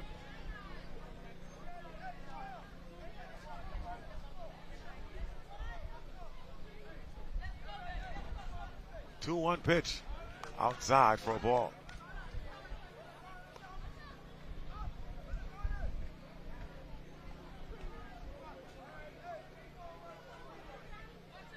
Three balls, 1 strike. Here's the pitch coming in. Called a strike for through. 3-2.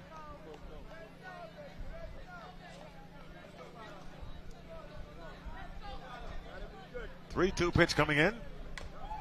Fouls it away to stay alive.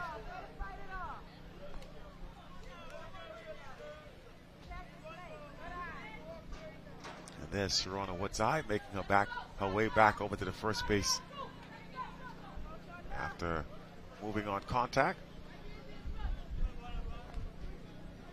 Andros deciding not to burn a player here to try to put some more speed on the base paths. And that's ball 4.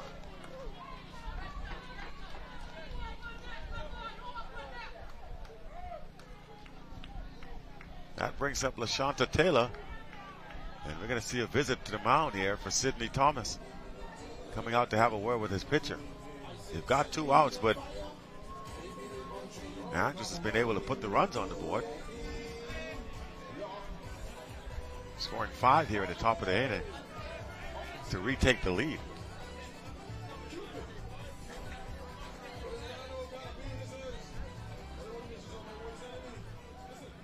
It's a back and forth affair. So LaShonta Taylor comes up to the batter's box. Longtime player here in the New Providence Softball Association. She is Andros born, so she's back playing for the home island here for this game. LaShonta Taylor with 2 outs. That's a ball.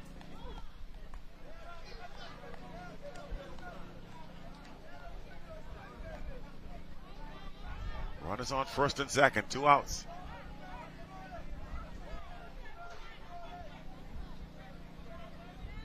Now 2-0.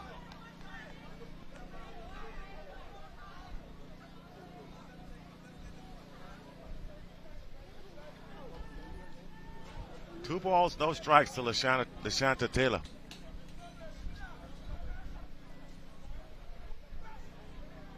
Now 3-0.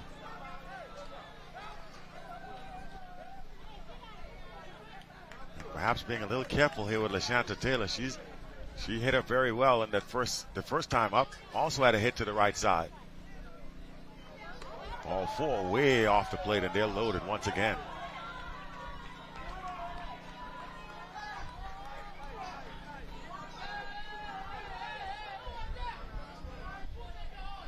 So a little pressure building now for Grand Bahama.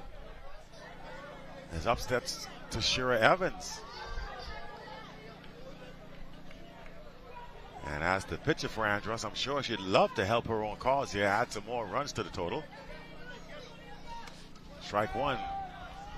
She was taken all the way after 2 walks issued. She was not going to offer at the first pitch. And perhaps, good idea, but considering what's at stake, may not get a better pitch to swing at. And she fouls that one back. 2 strikes very quickly. Looked like the exact same pitch she took for the first one she swung at for the second.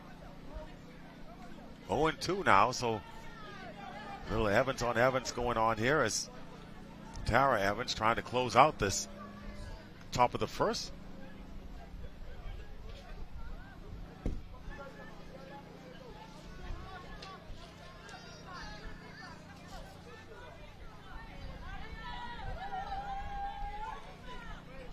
Here's the pitch. Outside for a ball. So Tara Evans trying to get that outside call. Didn't happen for it. Was too far away. And now it's 1 ball, 2 strikes here. And the quick pitch coming into for Tashura Evans. Grounder to the right side. Second baseman comes up. Throws it over the first base in time. That time they were ready for it, and that's the 3rd out. But not before Andros puts 5 runs of their own on the board. They now have a 3-run lead, 8-5. And we will head to the bottom of the 2nd inning. Grand Bahama with some work to do. We got ourselves a barn burner going on here. Run scoring festival to this point. So only 3 games played today these were the last set of regular games that took place this morning.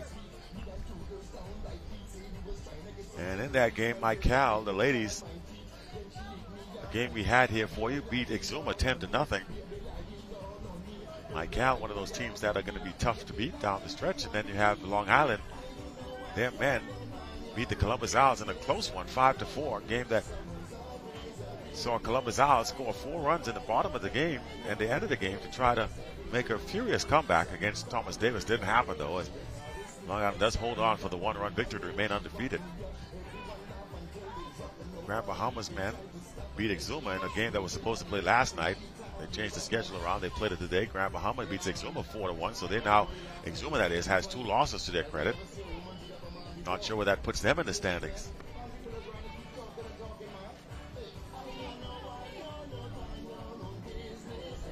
Exuma was expected to be one of the stronger teams in this men's play, but remember they had some controversy surrounding Edna Heath Bethel, who was not allowed to play. That diminished their pitching staff.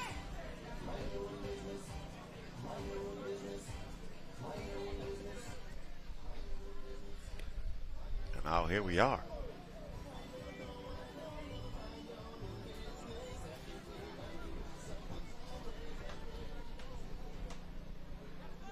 So we head to the bottom of the 2nd inning.